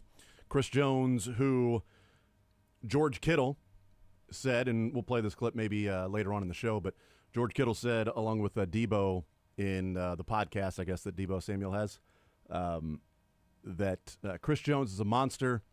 He'll get the Aaron Donald treatment, 4 hands on him at all times. Yeah. It's funny, he said he's going to get the Aaron Donald treatment, I assume. Oh, you assume? You're not in the offensive meetings, George? You don't know if it's fine. I assume 4 hands on him at all times. Not only the offensive meetings, but I think he has a little bit to do with the offensive line meetings as well with the tight end. Yeah. He's going to get the Aaron Donald treatment, I assume. Oh, you assume? 4 No, hands. I think one-on-one. Just leave him one-on-one. I'd say give it a shot, man. Just see what happens. Put him with a tight end, actually. I think. You know I what? think How about have some respect for yourself and your ability to get the job done? You know? George, you don't think you could take him one-on-one? Like, let's see what happens man to man. Let's go. Mano y mano. You have your best blocking offensive lineman against Chris Jones. See what happens. You know? Enough of this, we're going to take 2 guys and block 1. That's cheating, I think. That's like, Bush League, It's really. like when they banned zone in the NBA. It's like you can't do that. It's got to be one-on-one. Got to be one-on-one. Didn't some football aficionado this year want to ban 2 high coverage too? That's right. Who was that? Yeah, some- I wouldn't call some him an genius. Dot. I wouldn't call him an aficionado. That's me doing an impression of Frank Caliendo doing an impression of Mel Kiper. That was well done. That's all that was. That was good. It's like when people do the who was the Cubs announcer? Harry Carey. Harry Carey, yeah. It's Harry Carey, but like no one does the Harry Carey impersonation. They always do the Will Ferrell impersonation of Harry Carey. If I were a hot dog. It's the same one. You're exactly right, man. Yeah, they should totally ban the 2 deep, 2 high safeties. They should make it to where that's dumb. But they should definitely ban double team offensive line on a defensive tackle. That's cheating. That's what that is. That's Bush League is what I would say it is. But yes, Chris Jones will get the Aaron Donald treatment, 4 hands on him on every play, unless he lines up on the outside against the tackle, preferably the right side, not the left side against Trent. You might get 3 hands on him with a tight end shipping. That's a good point. And that's where George Kittle comes in and says, nope, we're going to get 4 hands on him every time, no matter where he lines up. We'll see. We'll take a timeout. We'll come back. We'll hear from Dave Tobe, Steve Spagnuolo, Matt Nagy, Chris Jones, Justin Reed, all coming up next.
Coming up in about a minute or two, whenever they get to the podium, we'll hear from Dave Tobe, Steve Spagnuolo, Matt Nagy, Chris Jones, and Justin Reed today. We need a podium in here.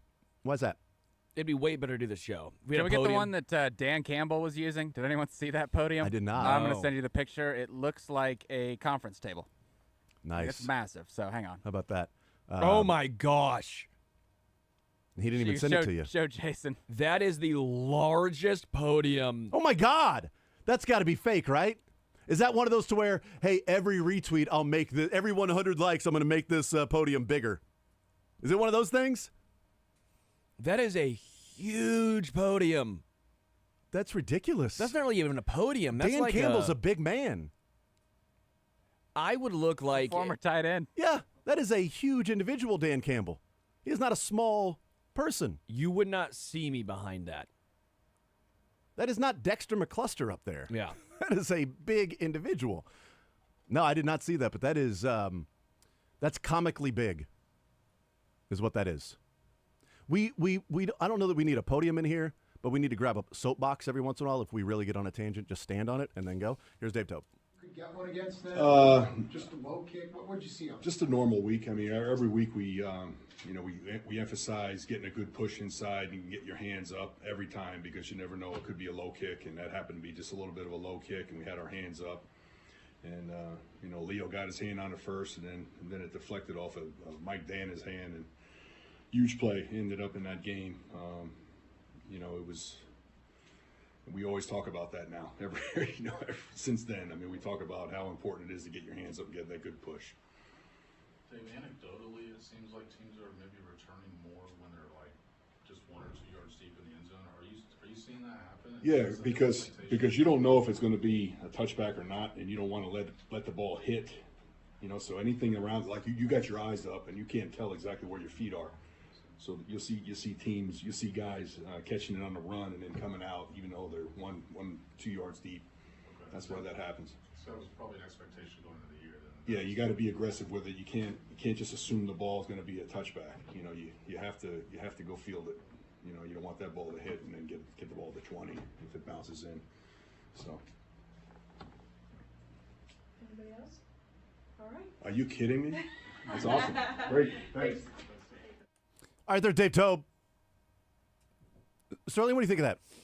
Stop. I almost You were eating some Planters nuts there, and one of the worst things to eat on radio because I thought I had time. I had nuts in my mouth. Dave Tobe and the special teams getting a block there, as he said, a big part of that game with the missed PAT because it would have made it 16-14. Instead, it was still 16-13. Chiefs up by 3. Now they went on to score a touchdown with Xavier Worthy and that rushing touchdown to go up 23-13. But at that point, it's a 3-point lead instead of a 2-point lead by the blocked PAT. And teams are returning it more, a yard or two deep in the end zone. And as Dave Tobe said, you don't exactly know where you are on the field, whether is my foot on the goal line, am I a foot deep into the end zone? Am I a yard out? I'm looking at the ball, staring at the ball, and I'm going and tracking it. I'd say they probably have a decent idea of where they are. Sure, but there's got to be at least a foot where you're like, am I out? Am I in? And that's where the up man, the guy that is not receiving the ball, needs to throw the hands up and say, no. But you probably have to do it before he catches it, because if you catch it and you're running, you're going to catch it and immediately start going. And if you're that close to the end zone, then you don't have a lot of space to step and then get back in. So that was a short toe. Yeah, exactly. He was perplexed by that. He was like, wow. Really? That's it? Yeah. You guys don't want to talk? I'm here. I got time. The problem with a short toe is sometimes Spags takes a little bit because Spags is a talker, and he'll come into the press conference room and go, sorry, I was talking with the guys on the broadcast. Jim Nance and Romo had me. I was talking with them. Good afternoon. Good morning. I don't know what time it is. Sorry. Running behind. I don't really have anything for this week, so, fire away. So we'll probably hear the same thing from Steve Spagnuolo. It's a fast Thursday. But also, it shouldn't be that long in a conversation because Tom Brady can't be part of those interviews. He can't be a part of the meetings anymore now that he's been approved as the owner. Great point. So this is now the first week specifically that he is not. So it's going to be Burkhardt, Rinaldi, and Aaron Andrews. Dude, could be a part of the, but not Tom Brady. So it can't be. Well, it can't be too long. He can still say "wow" 100 times. Yeah, so. wow. There's no restrictions on that. Certainly could say that. Dude, that has to be like, he's with ESPN now, right? Who, Brady? Yeah, Brady's with Fox. Fox. I mean, Yeah. You all right? They can't be thrilled that he did that. Like that, you would have to imagine there had to be something in his contract, like, hey, you can't do that because. I mean. Sure seems like part of his job is now being. You would have had, if you're Fox. I think his lawyer looked through that contract and found a whole loophole. I mean, if you're 100%, if you're Fox, you should have been smart enough to know that he was trying to buy an ownership in the Raiders, and you then should have done your research to figure out what does this mean for his job as a broadcaster. Unless you just assumed the other owners were going to be perfectly fine with him in on meetings with other teams and what their trade secrets are that are embargoed or sort of understood that this is not public knowledge, to then be an owner and take it back to your team. Like, you thought that was going to be allowed? You know, as Clark Hunt said that, you know, with Tom Brady trying to buy that percentage stake in the Raiders, the owners got together and decided that as long as he was not a part of those broadcast meetings, this was something that they felt was a serviceable agreement, that everybody wins. Tom Brady will still be able to broadcast. He'll still be able to be an owner. The owners don't feel like proprietary information is going to be leaked to somebody who is an owner of a different team. Who's losing out is Fox in terms of the content.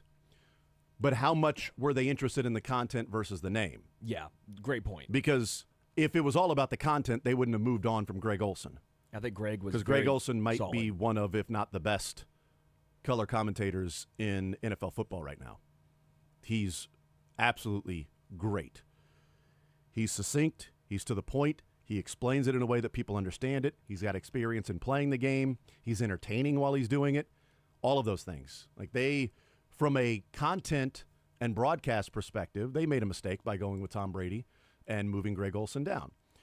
So you can't really say that, well, they're losing out because they missed out on some content from Tom Brady bringing some anecdotes to the table of things he learned in a meeting, when if it was all about content, Greg Olson would be the number one and Tom Brady would not be the number one with Burkhardt. So, yeah. You know, but yeah, so, I mean, I say all of this as we're dancing and waiting for Spags, thinking that Spags wouldn't take as long in that meeting because it's not why you were doing Tony the Romo, jive. you know? Dancing. I don't know, Jim. What do you think Spags is going to say here? Tony, Spags is here. You were. That's just me impersonating Frank Caliendo impersonating Nansen Romo. I have been watching Dancing with the Stars, and as you were talking about dancing, I'd give you a 7. Thank you. I appreciate that. I got in on Dancing with the Stars now. Well, you know what? I need Spags to not be available. It takes two to tango. Yeah. If he was available, I wouldn't have to dance right now. You know? I'll be I your do partner. think him and Brady might have conversations like, and I'm kind of being half funny, half serious, but 07, they've had a lot of history together, so they could still have a good conversation. But is he even allowed to be a part of know. it, though? Yeah, like, that's a he's good not even point. allowed to be on the conference call. Oh, he's not? You know? Like, he couldn't be, you know? Yeah, good point. Because then if you'd be taking away any of that information. Like, it can't be like, hey, here's Tom Brady, Spags. You know, Tom wanted to say hi and shoot the breeze or whatever. Hey, That's the family. Yeah. Hey, how are you? You know, good to see you. Hate you. You took 2 of my rings, but good to see you. All right, I'm totally going to hang up now and get off this conference call. That's a good point. I'm totally I going to could not be on the trust that. conference No, call. yeah. I don't know, and I don't know if you know, the approving of Brady as the owner is now it officially goes through. Now, was that happening all year? Because if he wasn't a part of the ownership group, there was nothing restricting him from being a part of those meetings. But, you know, we'll hear He's from going to Steve see the Spagnuolo. Raiders quarterback play, and all of a sudden now he's going to be a Raiders quarterback. That's true. So he gets basically all the information they're banning him from on the first. First 4 weeks. Right. 5 weeks of the season, Yeah, 6 that- weeks, I guess. That works. Let's see how the Raiders.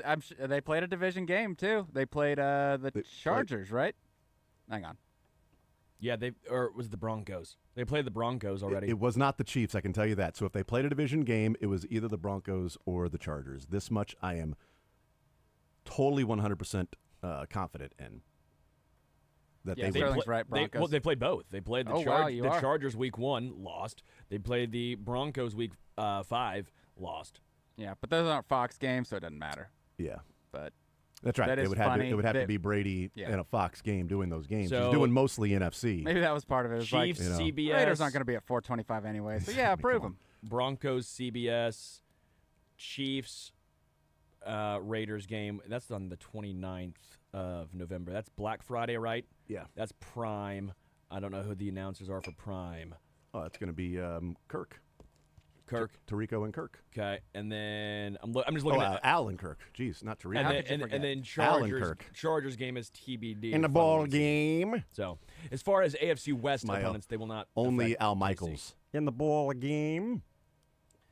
Yeah, how could you forget That's it. Al? He's just such a know. ball of energy during every game. Yes. The next Fox for broadcast for the Chiefs would be if Fox picks him up in the Super Bowl. Or I mean in the playoffs. How do you think Al Michaels is Or Super Bowl. tonight? You know, with, because, So I guess the next. So they have should the have Super Bowl this They year. should have at least one more Fox game this year. Yep. yeah. At least one more Fox game. See this Field year. Yates tweet 2028 Saw going that. back. That Oh, That was a good great. one. I couldn't believe Field tweeted that. I love that he did, by the way. Bring it up on I'm going to. Stockholm on Monday. syndrome from when he comes and hangs out with us on Mondays. That's He just exactly what it is. Bled into that tweet. No doubt. I was really surprised that Field tweeted that because I can't imagine the reaction that he got from people. Only because the refs. Do you think Al Michaels will be the comatose tonight? Saints, Broncos, I think we'll all be comatose watching this brutal game. Spencer Rattler, Bo Nix, No Olave. no Olave, no Rashid Shaheed. Oh, If you think I didn't throw $5 On the under? no, on Alvin Kamara 9+ receptions, you're out of your mind. 9+. His over under is 8.5. No, Or you just went. You went oh, alternate I line. went alt line, baby. Okay. If you think I didn't throw a like, good God. little 5 on that, I don't even know wide receivers that get an 8.5. that's my point. Check down Charlie. Yeah. I mean, I'm a he bold was- man, he was Jason. playing well early. Did you know in that? game. I'm a Is bold that right? man. Is that right? What's the total is 37. Yeah. I mean, and the juice is on the over. Boy, that feels like they're trying to. Come on. The Broncos can't score and the Saints are injured. Come on. As we're dancing here, can we And- talk and about Pat the Jets? Surtain isn't playing. Can we talk about the He had Jets? 7 receptions against the Falcons this year, so it's not Yeah. crazy. Right, but I mean, just as like a total, like an over under of 8.5. No, yeah, is an no, absurd number for a it wide is a receiver. high number. No, it's the alt line. I know, that's what I was saying. Yeah, That's why I yeah, was surprised that it was. That's why I was like, whoa, is that really the number? But No, it makes sense no, that it was an alt line, yeah, for sure. And it makes sense why you would go that route. Why not? because I'm a psycho. Absolutely. I wasn't going to go there, but I'm glad you did. As we're waiting on Spags, how about the Jets superfan, Fireman Ed, who's sitting here like, Oh, I I need more know. time. Poor guy. They're phasing me out. As the bleeping intro was him on TV. They're phasing him out. They bring What's in he gonna do with his Devontae- life then? They bring on Probably Devontae. be just a fireman. They bring on Devontae Adams, and he's like, "Why bring in Devontae? Give the targets to me!" Like, this guy is absurd. You're a fan. I love that it's like, he always does the fireman Ed thing. And he does it like 3 or 4 times, but it's like Jets, Jets. And then he holds his ear like, what's wrong? What's wrong? I don't hear. You guys aren't loud enough. What's the deal? Here, come on. Why aren't you guys loud? Like, shut up. They're not loud enough for you. Sorry, Fireman Ed. All the Jets fans I Go know. rob a bank and be a real fan. You know what I mean? Saving lives as a fireman. No, be a real fan, okay? As the Jets fans I know that are like grew up in New York, they're all like, "This guy's. Yeah. We don't need Fireman Ed." I think the only reason people do it is because they get caught up in the moment. Before the game, you're there, the Jets are getting ready to play, and you want to be loud. So the way to be loud together is Fireman Ed leading the chant. Or have anyone else do it. Or you can just have it on the video board. Yeah. Like Robert Saleh could do it now. Mike Williams could do it now. He could. For however long he's there. You know what? Thomas Jones. Mike Williams would be like TEJ, like that's how Mike Williams would do the He chant. ran the wrong letters. Presented Oh, wrong man. letters. Presented it wrong. So, Mike, we told you to read off the red line here. The red line said JETS. Okay, the red line right there. I thought there was a red line through it. My bad. FREEAGENT. Oh, darn it. Okay. We'll see where he ends up. I don't know. Apparently they're shopping him. No, thank you, by the way, for those that have mentioned Michael. I haven't really seen many. I think has anybody seen like somebody pro and in favor of almost everything I've seen is no, thank you. Nope. Nope. Nope. I haven't really seen. I would entertain it. I mean, it's free. Yeah, it's free. Like when they release him. When they release him, I wouldn't trade for him, but like I would entertain it if he's entertain it, but he just isn't an Andy Reid type. No, he's player. not. But runs the wrong routes and gets injured all the time. No, that is an Andy Reid player now. Now we're talking. That's not an Andy Reid player you're going to go out and acquire if they're going to be in the wrong spot. I get that they're trying their best to get maybe a conditional 7th, but when your quarterback comes out and throws him under the bus, and then you also go out the next day and get a wide receiver, it's going to be really hard to convince NFL teams to give away draft capital for a guy that you're just going to release. Plus, the Chiefs aren't going to end up with both Mike Williams and MVS. You know. Although, wait a minute. The two of them together is one good receiver. No. Mike Williams released so that the Jets can get MVS and go really, truly Packers. Lazard, MVS, Devontae Adams, Aaron Rodgers. That's not far off from an actuality. I said the Devontae Adams going to the 2018 Jets. Done. There you go. Eddie Lacy might swing through. I think Eddie Lacy might come back. Randall Cobb. Yeah. Hang out. Yeah. You know what? Jody. Jody Nelson. Get Jody out from the farm. Jordy Nelson. Sorry, Jody. Not Jody Fortson. Yeah, Jody Jordy. Fortson. Jeez Louise. Yeah, it's always Fortson. Get Jordy back from the. Get Jordy back from the farm, man. Have him go up there and hang out in New York with the. But MVS has to go there. BJ Raji. BJ do the Raji. Remember That's him? Right. Get him back. You're listening to Sports Radio 810 WHB Kansas City. We'll hear from Steve Spagnuolo here not soon enough. MVS, Chief or Jet? Chief. That's a good. I'm gonna go. I'll go Chief, but boy, that's a really good point. I think Chief because the Jets just grabbed Devontae. So, and they've already got Lazard. They need an edge rusher, and they need to figure out Hassan Reddick. Oh, I was going to say, so MVS should be an edge rusher. No, I'm saying, like, to your point, though, that they got Devontae, they kind of need to put wide receiver position aside and work on the other side of the ball. If you're going to trade Mike Williams for anything, then you don't need to then bring somebody else in to take that spot.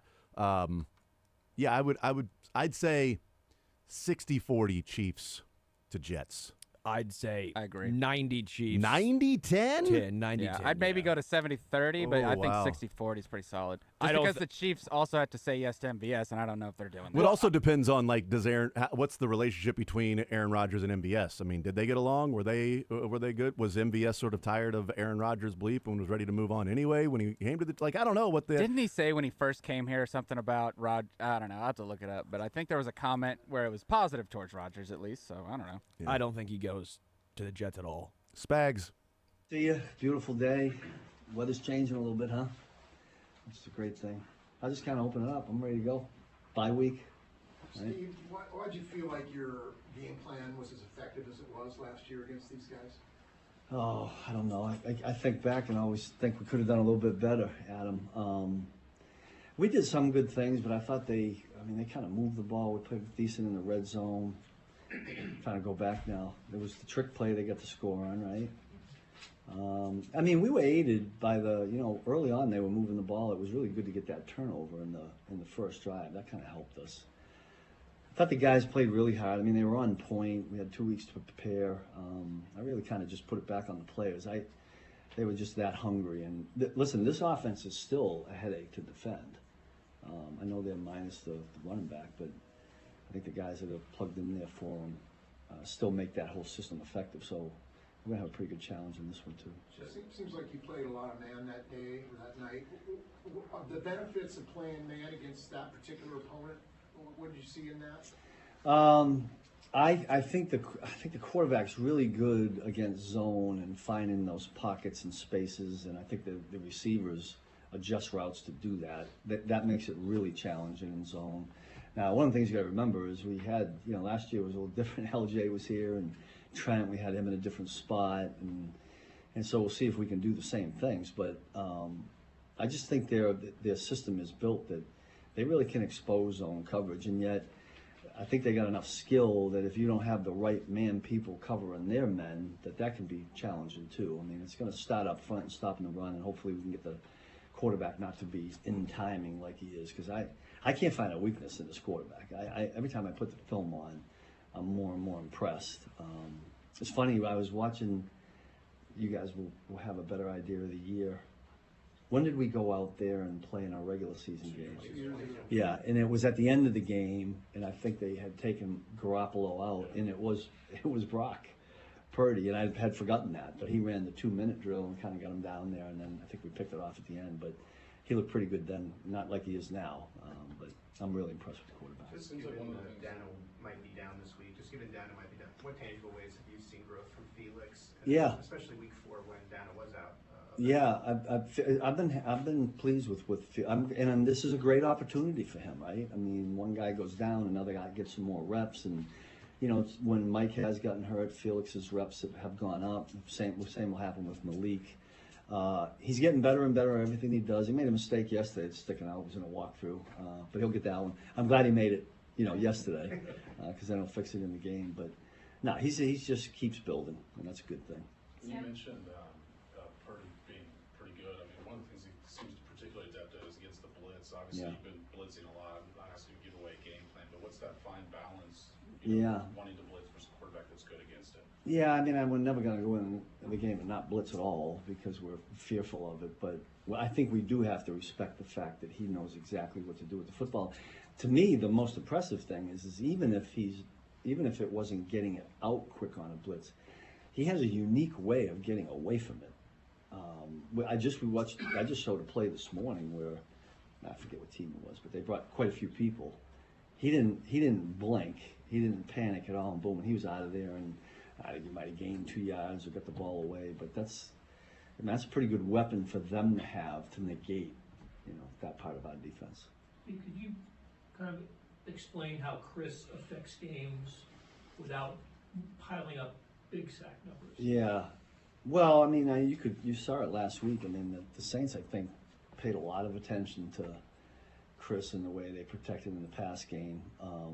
That's going to happen a lot. It doesn't happen all the time. Somehow we got to find a way for Chris to win a couple of those, even when he's doubled. And when that does happen, and they do choose to put a lot of attention on one guy, somewhere in there, somebody's got a one-on-one. Somebody's got to step up and win. And we've had a little bit of that. We'd like to have a little bit more of that. But it's good. I think the other 10 guys on the field appreciate the fact that we have a guy like Chris that demands that kind of attention and possibly can open up something for somebody else. As you look back at the bye, from week 1 forward in training camp, what was your evaluation of the depth of the cornerback room? Yeah. Well, I mean, listen, Jalen has kind of stepped up and played some pretty good football. Nazee's been out there. You've seen it. Josh, you've kind of rolled those guys through. I think they all need to stay ready.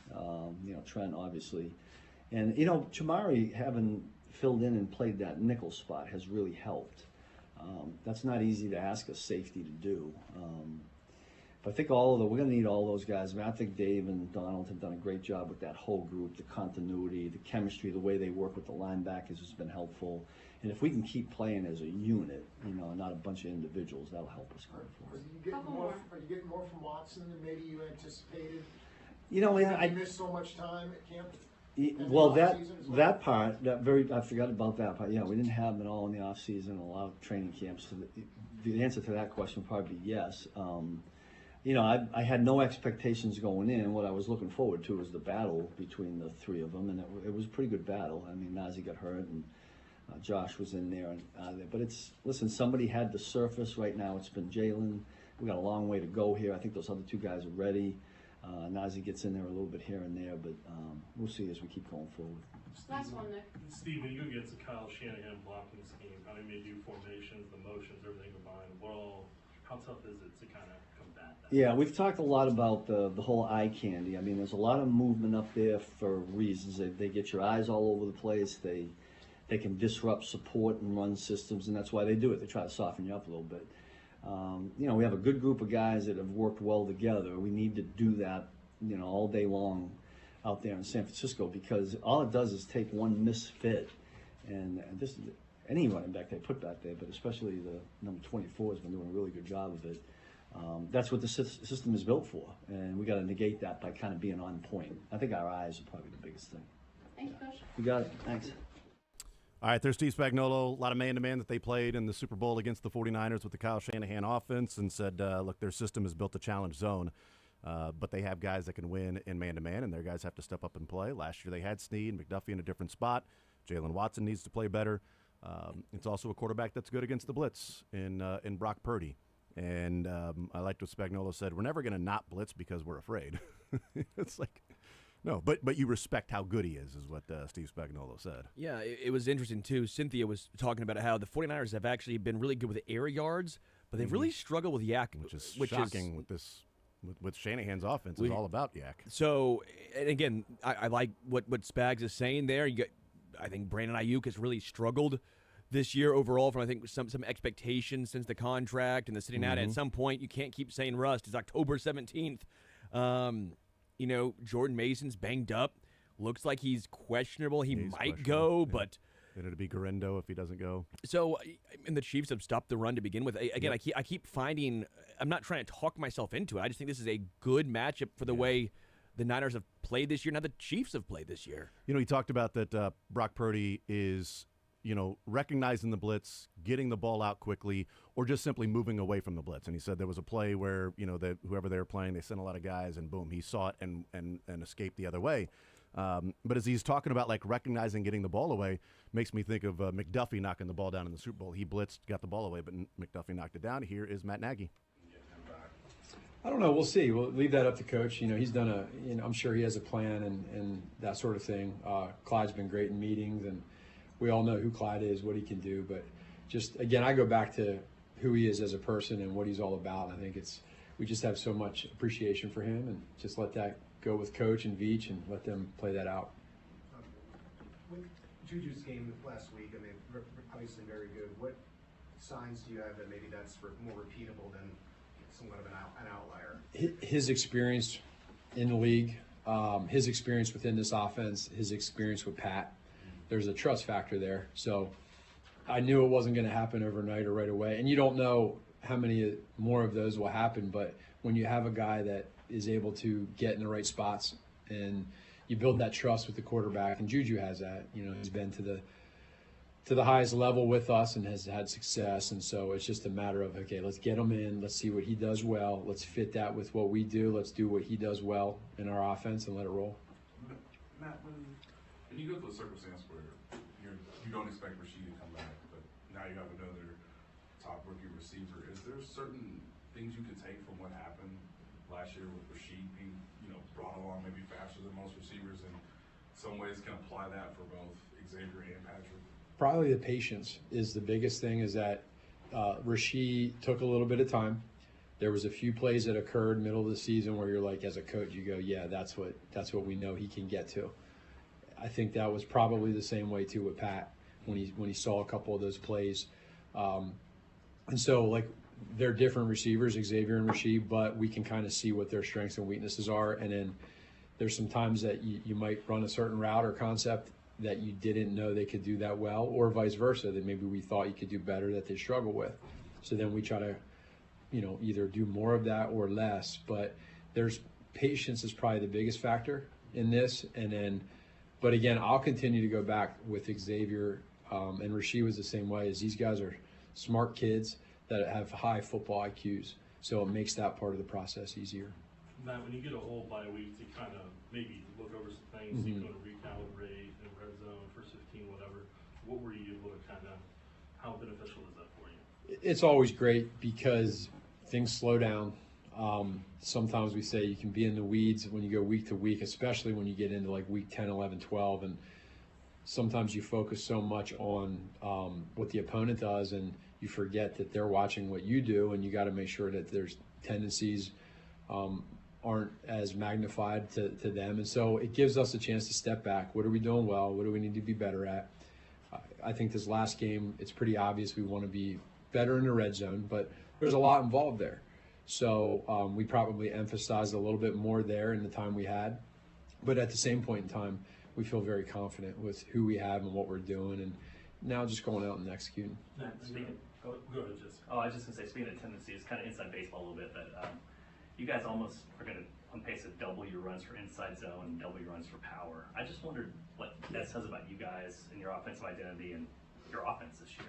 Yeah, it's interesting because probably every year there's some type of scheme that you do a little bit better than others, and maybe it's based off of personnel, whether that's the O-line, tight ends, or running back. Sometimes it's just scheme, what the defense is giving you, and other times it's a combination of all that. So it doesn't surprise me when you say that. And we know we're the fact that when you're able to run the football like we've been able to do, it's a stress reliever for offensive linemen in pass pro. For the quarterback, it gives you a breather every now and then. And we want to be able to keep that going because you want to be balanced. You want to have an identity, number one. So sometimes you can kind of have like the Cheesecake Factory where there's a bunch of stuff on the menu and different types of plays and concepts in the run or pass. We want to get a nice, tight Italian menu. And I don't want to speak for you, but inside zone power seems kind of like downhill. I mean, have you guys gotten a little bit of that Probably. mentality? Yeah, I think so. That is something that, Coach Heck and Coach Matei do a great job emphasizing in OTAs and then taking that to transfer to the season and kind of see where we're at. You get pullers and gap schemes, stuff like that. It's downhill. We've been a zone, mid-zone, outside zone, inside zone team for a long, long time. And that continues. And then we just want to be able to make sure we're putting the guys collectively in the right spots. Last yeah, go ahead. couple here. We're Go going to ahead. go Nick, Blair, Nate. Jesse, go ahead, though. Oh, and you guys are second in success rate rushing-wise. I just wondered what you attribute that to. Probably, number one, the players, the executing the scheme. I think, again, I give a lot of credit to Coach Heck and Coach Matei for coming up with a lot of the ideas throughout the week and putting it together. And it's a mentality. You got to be able to have that. And specifically, too, I think situationally, you want to be good, whether that's, 3rd and 1, short yardage, if it's in the red zone. 4-minute, we tend to be in that a lot, which is a good thing. You want to be able to run the ball when they know you're going to run the ball. And then it's the players. They do a great job. So we want to keep it going because it's friendly to the quarterback and to us as coaches. Matt, I know you got a big high school game coming up. Yeah. You and another coach on staff. How are you guys handling that this week? Yeah, he has Coach Merritt has the bragging rights from last year, but it's been fun. He's been great. The boys, it's great football right now. The high school football there, those coaches do a great job. The players and coaches, staff, they all do great. So it'll hopefully be a fun Friday. I just wanted to ask you, Wanya's got a big challenge coming up this weekend. Just how has he done since taking over the starting role? I think he's done a good job, and he's gonna continue to grow every week. I mean, there's areas where whether it's in the run game schematically, but you could probably say that with a lot of the guys, and just with him being a newer starter, we're going to make sure that we stay on top of that. If it's in pass pro, making sure we're anchoring and everybody keeping that pocket as clean as possible for Pat. You want to be able to have that, but I'm happy with where he's at. He continues to work at it, and the best part for Wanye and all these guys is good practice habits, is making sure you can transfer your practice habits to the game. So he's doing well. Matt, this is a little bit taking you back, but in 2017, there's so much discussion. I know you've been asked before about Alex's impact on Patrick, but is there a moment, an example where without Alex that year, had Patrick been the starter, I know it's a little bit of a hypothetical, you could tell yourself Pat would not be able to do that as well if there wasn't a presence like Alex? It's a really good question. I would say there's a lot to that I could go on for a while, but probably just to keep it short and sweet, for him, meaning Patrick, I don't know how it would have went. I think it would have went well, but protection-wise, right? That's probably the hardest thing and biggest challenge that quarterbacks run into, because these defensive coordinators, as we know here with Spags, they do a great job trying to break down protections. And if you don't understand how protections work and you're not protected, you're not going to succeed. So protections were very important. Thank you. Thank you. Yep. Dang, you're getting cut off even. Shut up! Shut up, Nagy. It's time for you to leave. Protection is what he would be lacking if Alex Smith was not there in 2017 and they went with Mahomes as a starter right away, understanding the protection scheme, as he talked about, one of the more difficult things to adjust to. in the NFL. We'll hear from Chris Jones and Justin Reed whenever they get to the podium. I thought that was really interesting, though, because I always wonder that with rookie quarterbacks. How much of the pressure on Justin Fields when he was with the Bears was on Fields versus the offensive line? Here's Justin Reed. You guys have this year and haven't won after, week 11, week 12, which is what you've been used to around here. You know what? The formula is pretty much the same. Personally, I thought it'd be kind of nice to have a little bit of a later bye week, but you don't get to choose. But at this point, we're taking it in stride. It's nice that we had some time to, get away from football a little bit. But as soon as we got back in the building, we're hitting the pedal to the metal. We're getting right back into it, getting ready to roll. So, exciting game, exciting opponent, exciting opportunity for all of us in the building to go out there and show what we got. Just more in the frame of you being one of the defensive leaders, when it comes to Felix, might have an elevated role this week with Mike out. Just how have you seen him behind the scenes work toward? Yeah, it's consistently gotten better. One of the biggest things is training camp. Training camp this year, Felix really did a great job showing up a lot more, being a lot more consistent, and really starting to develop. Being in the trenches is one of the harder transitions from college to the NFL than say skill guys. Skills usually transfer a little bit more, but those big guys in the trenches, once they have a year or two under their belt and get a little bit comfortable in the scheme, they really start to shine. And Felix has been doing a great job being consistent, showing up, having a great attitude, picking up the coaching points. The guys around him, like Chris, like Mike, like those other guys, George, Mike himself, have been helping him, and I think that's showing up. Along those same lines, how impressive have you been with Jalen Watson and him taking that role? Yeah, huge. That was the big question mark coming into this year was who was going to step up, and Jalen absolutely has stepped up and been consistent. Has put together a nice couple of weeks here, and that's great, and we're proud of what he's done. But now it's about what are you going to do this week, what are you going to do next week. It's about how you're going to continue to get better and continue to elevate. So we're looking forward to him continuing to do that. Justin, taking on a tight end, potentially the caliber of George Kittle, what kind of challenges does he present? Oh, huge challenge. All around tight end. Him and Kelsey are like the two best in the business, but he does it all. He runs vertical routes, runs pivot routes, big red zone target. Brock Purdy, very comfortable guy for Brock Purdy to throw to, great hands, willing blocker. I'm sure everyone's seen the tapes of him blocking guys, loves to get down and dirty, but just a fun guy to go against. And for me, those are the type of challenges that, you want as a guy that covers tight ends, is to go against guys like that and see where you step up with it. George doesn't seem afraid to chirp a little bit. Do you like that aspect sometimes of the in-game back and forth? Yeah, it makes it a little more fun, the more years you get into it. But it's always very friendly at the end of it. And for you guys collectively as a secondary, going against the likes of Ayuk, Samuel, Jennings, and Kittle, kind of what do you have to kind of be right on when you're defending against them? Well, they have a lot of talent. This is still a Super Bowl team from last year. Super talented group, super talented quarterback, skill position in the trenches, Trent, Williams, all over the place. So they do what they do, and our challenge is to just be consistent with the plays. Stop the run game, try and limit the explosive plays in the pass game. They're very dynamic, and we have a game plan going forward to them. So we're just going to stay consistent, focus on what our job and responsibility is each play, and try not to make it any bigger than what it is, which is just another football game for us to go out and show what we got. Steve mentioned eye candy and how much they like to use that. Just how much are you preaching to your guys, just eye discipline this week with this? Oh, huge. This game, Shanahan, his whole tree, big on emotions, big on the eye candy, things going all over the place. And the most important thing as a defense is to make sure that we're all on the same page. We all see things the same way. We all react the same way. And if we do that, I think that we have a strong chance to be successful. Just from a player's perspective, what kind of season is Chris Jones having?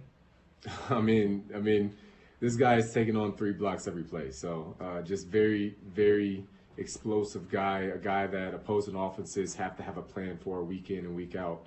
And, not even just the plays that he makes, which he's still making a ton of them, but the plays that he helps everybody else makes by attracting so much attention that other guys get opportunities to make plays. Anything else? Thanks, guys. Thanks, Cool. Justin. Yeah. All right, there's Justin Reed getting ready for the 49ers. Obviously, he was out there last year against the 49ers in the Super Bowl and getting ready for this go-around. We'll see how they approach this game defensively, if they go with as much man-to-man as they did in the Super Bowl last year, or do they change it up a little bit? We know that we know McCaffrey isn't there in his 160 total yards in the Super Bowl last year. Yeah. He had the fumble. They also had the touchdown on the trick play. But it's like, as Spags was asked, like, how did your defense keep that offense in check last year? Because they scored 19 points in regulation, the 49ers did, with a trick play touchdown. Yeah. To go along with that. So how do they keep them in check? And Spagnuolo was saying red zone, and fortunate to get the turnover on the first drive. That McCaffrey fumbled on that first drive because they were moving the ball pretty well. Yeah. But he fumbled, and the Chiefs got it, and that's part of the game. And they held him to 19 points. But also, maybe it evens out with the fact that they had a trick play touchdown. Sure. A double pass for a touchdown. Okay, well, they fumble one, and they use a double pass to get a touchdown on the other one. Well, I think what's great is I think the initial reaction going into this year would have been, well, no Snead. That's a huge loss. Is Ayuk? Is Debo? Who's going to feast? Even Jawan Jennings. And now you're sitting there going, well, with Jalen Watson and the way he's playing right now, it's not been a huge drop-off. And to me, it comes down again to the defensive line. You got to get pressure. FAU, Karlaftis, Chris Jones, obviously, but someone else has to step up. If you can get pressure on Purdy with 4, because we mentioned great against the blitz, that really changes the dynamic of the game. For sure. We will hear from Chris Jones. It's going to be somewhat soon-ish. So we'll take a quick break, come back, and hear from Chris Jones on the other side of the break. More Zone next.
Let's hear from Chris Jones right now.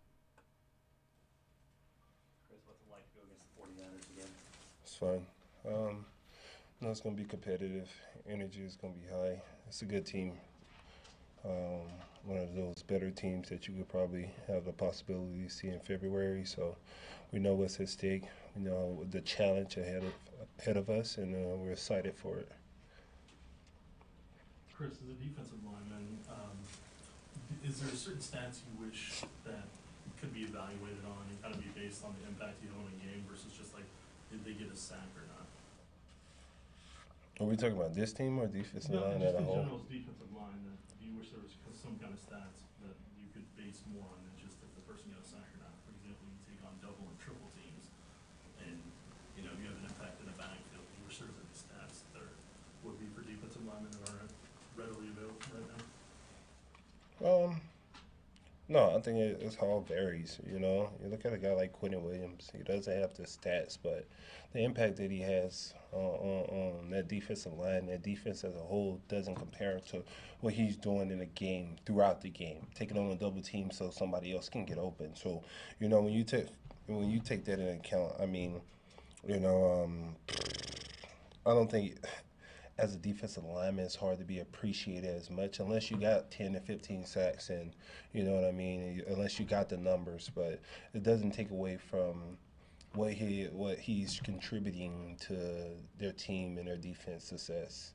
And I think that's just overall, when you look at a lot of guys who doesn't have the numbers but having such an outstanding year that the numbers doesn't match up, it's one of those type of games, man. And it's okay to not have the numbers.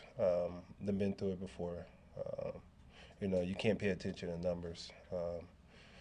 Team success is the best success, you know what I mean? So I'm not really a numbers guy. I don't really care, It is good to have the numbers, though. But Chris, ignoring the numbers, are you satisfied with the impact you're having on these games? I'm never really satisfied, man, because I want the numbers, okay? They don't really matter, but I would love to have, 2 sacks every game. But I think more so importantly, it's about winning the game and playing the best you can play with your ability. And if, God willing, I get the numbers with it also. But then you got to understand that sometimes you might not get the numbers no matter how hard you work during the off season and how much you prepare. Sometimes just the ball doesn't fold in your hand. And sometimes you have those type of years, and those are learning curves you can learn from. But you can't let that deter towards your worth or what you consider yourself as a player because you don't have the numbers. That can be challenging on the mental aspect of it. But it's bigger than the numbers, you know what I mean? Sometimes the impact is bigger than your personal numbers. Sometimes it's not about you. Sometimes it's about the players around you, So I think when you take that into account, most of the time it's about the unselfish play. You got to get yourself out of that mind frame of me and think about more so people around you, because if the people around you succeed, then you've done more than enough. That's my point. I mean, are you satisfied that even though your stat numbers aren't necessarily huge, that you're having that? Listen, man, we played 5 games. I got 3 sacks. I'm not complaining. You know what I mean? Listen, like I say every year, I get my numbers. Might be early, might be later. I never really harp on, I got to get these certain numbers before this. Listen, I got 5 games, 3 sacks. I'm cool. 10 games with 8 sacks. I'm cool. So we just gonna continue to ride this ship and let it go. Chris, what do you think of what Turk's given you guys this year? Oh, he's been tremendous for this defense. He's made a lot of progression from last year. I mean, last year was his first year back coming off the ACL, and most importantly, we knew Turk's capabilities and what he could do and what he could bring to this team. It was more so about him getting healthy. And he's been so good so far. First quarter of the season, he's been excelling and propelling in the right direction. So we just got to keep that consistent and continue to get better throughout the rest of the year. And then what stands out about Dominic Cooney 7-7 for 49ers rookie when you watch him on tape? I mean, the offensive line worked well together, and then they got an outstanding quarterback at Brock Purdy. So looking forward to the matchup. Do you remember the first time, Chris, where you got double teamed at a consistent manner, or you felt like the opposing team sort of game plan for you more specific than maybe earlier in your career?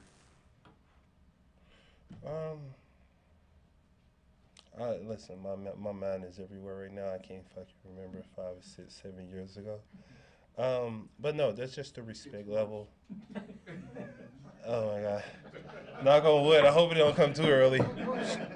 But that's just the respect level that you have. I'll take it offensive when I don't get double teamed. You know what I mean? So that's the challenge I look forward to, facing double teams the whole game. And when the time comes, I get a one-on-one block. I make sure I try to win it to my best ability. Couple more. Chris, obviously you separated team success and individual success, but when you're one of these top defensive players in the league, what would a defensive player of the year accolade mean to you just in the course of your life and career?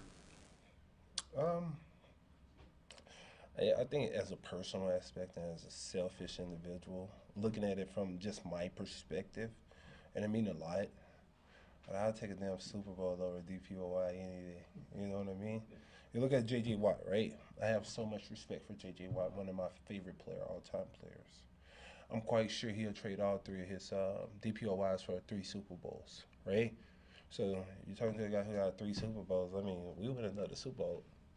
Middle fingers up to a DPOY, okay? But we win another Super Bowl with a DPOY, okay. Now we're talking, you know what I mean? So, like, personal stats, man, you know, if it equals team success, I'm all for it. Anything else? Team stat-wise, you guys have really taken opposing teams' running backs out of the equation. Can you put your finger on, why it is that you guys are so good at that? Well, you look at the big guys we got up front. We got Mike Pennell. We got Derek Nottie. Those 330-pound brothers right there. And, we got Tershawn Warren playing his best game.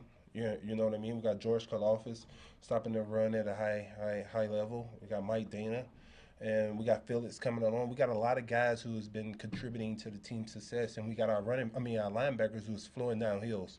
Where it's Leo Chanel, Nick Bolton. We got guys that's flying downhill, and we got a defense like that, and we got some of the best tackling corners in the league right now. So we continue to have that and continue to prove on that. I think we can be better. Last one. Chris, potentially a big week for Felix. Just curious the growth you've seen from him in here too. Listen, man, I said it during training camp. Felix is he's playing some really good ball. He's coming into himself, and I think that happens with repetition, catching the speed of the game. Coming out of K-State, different type of game, you know what I mean? If it was the SEC, I'd be different about it, but I'm biased. But no, he's coming into himself. He's progressing well. I think that's a lot to do with Joe Cullen in the room, and we continue to demand better out of him, and he's taking it well. So got to continue to be consistent with it and continue to get better off of that, continue to build. Thank you, Chris. No problem. Thank you, Chris. All right, there's Chris Jones, does not care about the numbers, but cares about the numbers. Numbers don't matter, but I really want that half sack back that I lost. I think when he said, look, numbers don't matter, I think that's one of those cliches that as a player you just simply say, and I think in the moment he's talking and he says that, then he realizes, well, obviously that's not true. Like, I want those numbers. Listen, I want that sack. I do. I want that sack back. George, he needs to give me that sack. I do appreciate the honesty, though. I'm not gonna lie. I like. He's like, you're right. He's like, he caught himself. Like, I'm gonna say what you want me to say, and then I'm also gonna be like, but I do want the numbers. Come on now. Like, let me be honest now. Well, you're a human. Of course, you want the numbers. Well, because you need the numbers to get Defensive Player of the Year. Of course. And he wants a Defensive Player of the Year on his resume at the end of his career. And as a defensive tackle, it sort of depends on what's going on around you. Aaron Donald won Defensive Player of the Year with 11 sacks. And 15 tackles for loss. He also won Defensive Player of the Year with 20 and a half sacks and 25 tackles for loss. And he won Defensive Player of the Year with 13 and a half sacks and 14 tackles for loss. Chris Jones finished third in Defensive Player of the Year behind Nick Bosa a couple of years ago, and he had 15 and a half sacks and 17 tackles for loss, Chris Jones did. And he finished third. which Didn't he finish third last year too? If I'm not No. mistaken, was it fourth or? I'm not I sure thought where I he- thought he was top 5 I'm last not year. sure where he finished. But, I could be mistaken. His highest finish was third 2 years ago. I don't think he showed up in the top 5, but I could be wrong. But 2 years ago when he had 15.5 sacks, 17 tackles for loss. By the way, 2 of the 3 defensive players of the year that Aaron Donald won, Chris Jones 2 years ago had more sacks and tackles for loss in that year than Aaron Donald did in 2 of the 3. The only one that Aaron Donald had more sacks and tackles for loss was the year when he had 20.5 sacks and 25 tackles for loss, one of the greatest seasons we've ever seen from a defensive lineman, and it was a defensive tackle in Aaron Donald. One of the most dominant seasons we've ever seen. He also added 60 tackles that year.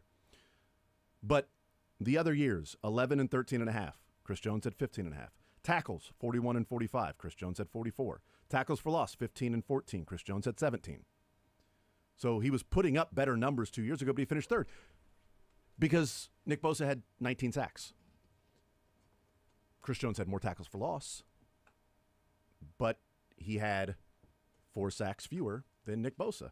And that's where, he's got 3 so far this year. He's pacing for 10. He ain't winning Defensive Player of the Year with 10 sacks. He's had 3 tackles for loss. He's pacing for 10. Not winning Defensive Player of the Year with 10 sacks and 10 tackles for loss. No chance. No chance that happens.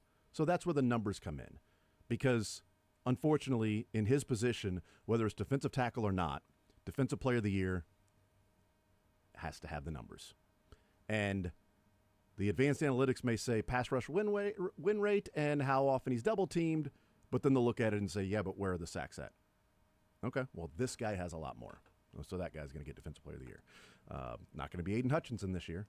Yeah. Not going to be Micah Parsons with his injury. So, who is it going to be at that point? This might be the best chance Chris Jones has to win DPOY. Sure. I mean, Will Anderson has 6 sacks, so maybe that's, somebody that as he's getting more and more shine. Will McDonald for the Jets has 7, but I need to win. I don't expect that to continue. Right, but you need to win, though. Agreed. You need to win. Max Crosby couldn't put up crazy numbers, but the Raiders, if they go 3 and 14, he's not going to win Defensive Player of the Year with crazy numbers. So the wins are going to be there for Chris Jones. He's just got to start putting up the numbers, and it's unfortunate for him because he doesn't have other guys that are making him less of a focal point when, as George Kittle said, there are going to be 4 hands on Chris Jones every single play. We'll take a timeout, come back. More Zone next.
You know what? Thank you to Justin Reed and Chris Jones and Steve Spagnuolo and Dave Tobe and Matt Nagy for joining the show here exclusively.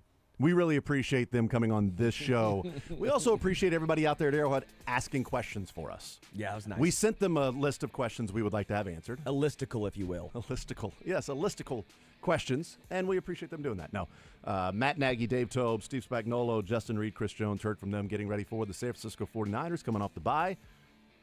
And it is that theme of like, hey, it's an early bye. We deal with it. You know, I joke about like every single time there's a bye week, it's like, well, the bye came at the perfect time. And this is one of those times where the team is not saying the bye came at the perfect time. It's a time. Yes, 913-381-810, Sports Your Leisure next.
913-381-0810. It's time for a little sports or leisure here on this Thursday edition. 913-381-0810. Sports or leisure presented by Johnny's Tavern. $25 will be given away to Johnny's Tavern for sports or leisure. You get a sports question, you get a leisure question, you get them both right, you win. Either of them wrong, you lose. But the question is out there available for someone to call in and request if you know the answer to it, or I don't know, maybe you've Googled it. I'm not sure how you came up with the answer to that. We give out the answer when it has been answered correctly. But your conscience will know. That's true. Either it's answered correctly or we've simply run out of time to play. That's when we give out the right answer to these questions. Categories today, we have a couple of questions in the general NFL category. And then we have Chiefs 49ers Super Bowl games. And then Stay Gold, Pony Boy, which is just questions about yes, that's right. These are questions about the outsiders only. And we're looking for the Sochas or the Greasers and Dally. But it's about Royals Gold Glove winners. Oh, okay. That makes more sense. Royals Gold Glove winners. Stay gold. Those are the categories on the sports side. What about leisure, Sterling? I know that you've got like 15 of them. Riddles. Please pick riddles. I have a plethora of riddle questions. Quite the riddle that you come up with these questions and nobody picks them. It is a riddle. Like I've had multiple people message me and go, "It's so fun when people pick riddles. I really enjoy this." I like that your mom listens. She's a sweetheart. She is, absolutely. She's too busy to listen, though. Is she? Yeah. Oh, that's good to know. Yeah. And then we have sports nicknames. Sports nicknames obviously are fun ones. I'm bringing back sports nicknames, but I have riddles. And if you want to challenge yourself or have fun, if you care about the show and the content. I think they care about Johnny's. They care more about Johnny's, which is fair. $5 to Johnny's Tavern. 913-381-0810. Load them up first in, first on. Coming up tonight is going to be Game 4 of the American League Championship Series. Also, Game 3 of the American League Championship Series. Game 4 of the NLCS. Dodgers, Mets. Dodgers winning last night. They take a 2-1 lead. That thing's in New York. Guardians head home down 0-2 to the Yankees. That game starts in a few hours from now. So Yankees, Guardians. And by the way, just those two games in Yankee Stadium watching just annoys me even more that the Royals didn't find a way to get past the Yankees and take care of the Guardians. Yep, because apparently pop-ups are impossible to catch. The World Series was right there. Yep. Like the way the Guardians have not hit the ball. Caught the ball. Caught the ball. Pitched the ball. Pitched said baseball. Yankees, their base running, John Sterling, they're running like they're drunk. Yes. Yeah, that's right. They have won 11-5. The Yankees have in these two games. So they scored 12 total runs in the 4 games against the Royals. They've scored 11 already in the 2 games against the Guardians. So what do you say? I mean, we'll see. And then the Dodgers and Mets, like, it doesn't matter what the scores are in the games you lose. You can lose 9-0 and 8-0. And then win 7-3. You're only down 1 game. Yep. You're not down 20-7. There's no aggregate scoring, even though it's 2-1, and that's the scoring total. The Mets have been outscored 20-7 in this series so far. Twice they have been shut out, 9-0 and 8-0. But you're only down 1 game. You're only down 1 game, and we'll see what happens tonight with Yamamoto, who's probably been the Dodgers' best pitcher as of late, which sucks for the Mets because you had Walker Buehler on the mound, and you're like, all right, take advantage of this with Walker Buehler, who has been struggling at times and maybe is rounding into form, but Yamamoto's been really good, and now he's on the mound, and you're down 2-0 or 2-1. And it's not a must-win, but it's a pivotal. It's that pivotal Game 4. And a pivotal. Everyone always talks about it. Pivotal Game 3. Because if you're tied 1-1 or you're down 0-2, or if you're up 2-0, you essentially win the series. Sports or leisure, which game is more pivotal? Game 4 or Game 3. And I would say for Quintana and anybody else for the Mets, if there's somebody on base, just walk Shohei. Yeah. If there's somebody on base, just walk him. If there's nobody on base, pitch to him. Because these numbers are some of the most improbable and amazing numbers I've ever seen. Have you seen these numbers for Shohei? Yes, because they're on the show sheet. Oh, there you go. Good numbers. When the bases are empty, Shohei Ohtani is 0 for 22. When the bases are empty, he's 0 for 22. In the playoffs, when there are runners on base, he's 7 of 9. And going back to the end of the regular season, with runners in scoring position, he is 17 for his last 20. Some call that clutch. Runners in scoring position, he's 17 for 20. In the playoffs alone, runners on base, he's 7 for 9. He's batting .850. But bases empty, he's 0 for 22. So just walk him. It's like the Barry Bonds when you would walk him with the bases loaded. One's better than 4. Bat him third. Stop batting him leadoff. Yeah, I was going to say, you're batting him leadoff, and he's terrible with the. I bet tonight he doesn't get a hit to lead off the game. I'm going to go ahead and bet that. First, the plays, Ohtani's first at bat, no hit. You know what? He's due. Yeah. My God, man. Just unbelievable. Unbelievable, man. He's delivered. I've never seen anything like this before. Like the Judge treatment that they've kind of given him over the past 2 years to where he's kind of fallen short. Like he has.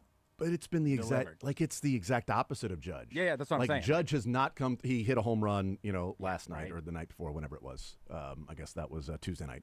So he hit a home run. That's fine. It was in a game that they were up 4-2. They were up 4-2. They went up 6-2. Maybe it mattered. Maybe it didn't. Whatever. But he got the home run. We'll see if that gets him going again. But like Judge has had opportunity after opportunity with men on base, runners in scoring position, hasn't come through. And Ohtani, nobody on base. We'll see. It's like the Royals. Oh well, didn't get on. Runners on base. Yeah, I'm going to drive you in. I'm going to hit a home run or a double. I'm going to pick up all these RBIs. It's unreal. Remember the 2015 Royals the same way. It was like our runners in scoring position batting average was above 300. Right. Everything else was like 260, 250. That's right. Yeah, you put men on base, and the Royals all of a sudden turned into Mookie Betts. Everybody was Mookie Betts when there was a runner in scoring position. It was crazy. All right, 913-381-0810. I'm good to go. Ready to go. Phone lines packed. Sterling, you ready to go? Yes, sir. Dylan, what say you, Dylan? Aw. And see, there you go. He's battling. He's got the angel and the devil going on right now, one side and the other. All right, let's go to the phone lines, and we lead off with Avery here on Sports or Leisure, presented by Johnny's Tavern. Avery, what side would you like to start with, sir? Big old Bud Mark. I don't even know what you said, but I know it was probably funny. I kind of mumbled it. Stay gold, I can't talk. Pony boys. Oh, yes, stay gold, Pony Boy. Yes. Boys, we're plural. You want to stay gold, Pony Boy. Let's start here. Bobby Witt is a finalist this year. True or false? Yes, that's true. The second part to that question is the Royals have had one shortstop win a Gold Glove. Who is it? I was surprised by this. I didn't realize it was only one shortstop. That's one. Escobar. What was that? Escobar in 2015? Oh, yes, Alcides. Alcides Escobar won the Gold Glove in 2015, the only shortstop in the Royals' history to do that. It wasn't Miguel Tejada? No, you would think it was. You would have thought. It wasn't Betancourt either, and it wasn't Neffy. Neffy Perez got screwed. You want to talk about getting screwed out of a Gold Glove, it was Neffy Perez. In fact, I think some of the plays he was making, he might have been wearing a glove that was golden because it would bounce off his glove like a frying pan. Over to Leisure with Sterling. Sports nicknames or riddles, Avery? Riddles. Let's go, baby. Okay. This is a fun one. A man goes out for a walk during a storm with nothing to protect him from the rain. He doesn't have a hat, a hood, or an umbrella. But by the end of his walk, there isn't a single wet hair on his head. Why doesn't the man have wet hair? Because he's bald like me. Because he's bald. It's because he's bald. That was a very long riddle to an easy answer. There it is. Oh, that's kind of fun. See, riddles can be fun, everyone. They can be. Yes, they can be I have fun. to show people that they're fun and enjoyable. Yes, there we go. Avery, congratulations. Welcome back to the winning side. We'll put you on hold, get your information. Super duper. There you go. There's there's winner number one in the books already. 913-381-0810 is the phone number. Let's talk with Charles on Sports Radio 810, a little sports or leisure. Charles, what side would you like to start with, sir? Let's do some leisure. Let's do the, not the riddle, the other one. All right, sports nicknames. Yeah. We'll go with who is the round mound of rebound? Sir Charles Barkley. There you go. Nailed it. Yeah, that was an easy one, but that's okay. Well, That's okay. I'm easing people in. That's fine. You were easying people in. That's fine. I was also doing the same thing. It was Avery, so I should have asked him one of my other Gold Glove questions that are more difficult. I just chose the first one at the top, unfortunately. That was dumb. But anyway, Charles, you want general NFL? We have Chiefs, 49ers, Super Bowl games, and then stay gold, Pony Boy. Let's do the Pony Boy. All right, stay gold, Pony Boy. Let's go with this one. Cole Reagans and Seth Lugo, both finalists for the Gold Glove at pitcher. The Royals only have one pitcher in their history to win a Gold Glove in a Royals uniform. Who is it? Wearing a Royals uniform, winning a Gold Glove. That's got to be the key. Yeah. Because they've had guys pitch for them that have won multiple Gold Gloves before, just not while pitching for the Royals. But one player, pitcher, Gold Glove in Royals history. Hopefully Reagans or Lugo can join that group.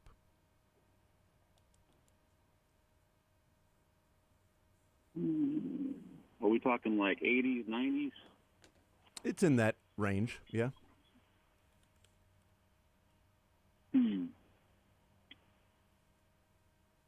I think I know who it is. Mm-hmm. Yeah, I know exactly who it is. Yeah. The second team he went on is still in the playoffs. Yeah, it's true. It's got to be Brett Saberhagen. It does have to be Brett Saberhagen. Yeah. My other hint would be he and Salvi are the only two players in Royals history with a combination of these two things. World Series MVP and a Gold Glove in their career with the Royals. So I'm sorry that I gave it too easy then for you. No, you didn't. No, he got it without me. He got it without me giving that hint. I thought that was going to be the dead giveaway hint. So there you go. You got Charles Barkley and Brett Saberhagen, often confused for each other. Charles, will put you on hold to get your information. Congratulations, sir. Winner, winner, chicken dinner. And you can get that one there. I love Johnny's when Tavern. People say things like super duper and I'm a winner. Like, I like these things. I'm a winner. We would talk. We would talk with Sabes in Tahoe. Yeah, and he was there all the time. And the amount of times he would say people would come up and ask him if he was Charles Barkley. I mean, just. Do you think he likes sabermetrics? Yeah, and Barkley all the time. People like 85 World Series. I remember when your wife was pregnant and that whole storyline. That was crazy, Charles. And he's like, "What the hell are you talking about?" You know, because they all. I wonder if they have similar thoughts on San Antonio women. I don't know. We should ask Sabes what he thinks of San Antonio women. I don't know. They may have different thoughts. I'm not sure. 913-381-810. All right, we're still catching up a little bit from the press conferences. We'll take a quick timeout, come back, continue rolling those on hold. Stay there. First in, first on. Have one open phone line right now. First in, first on. $25 to Johnny's Tavern. Playing some sports or leisure. More right after this.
Sports or leisure till the top of the hour.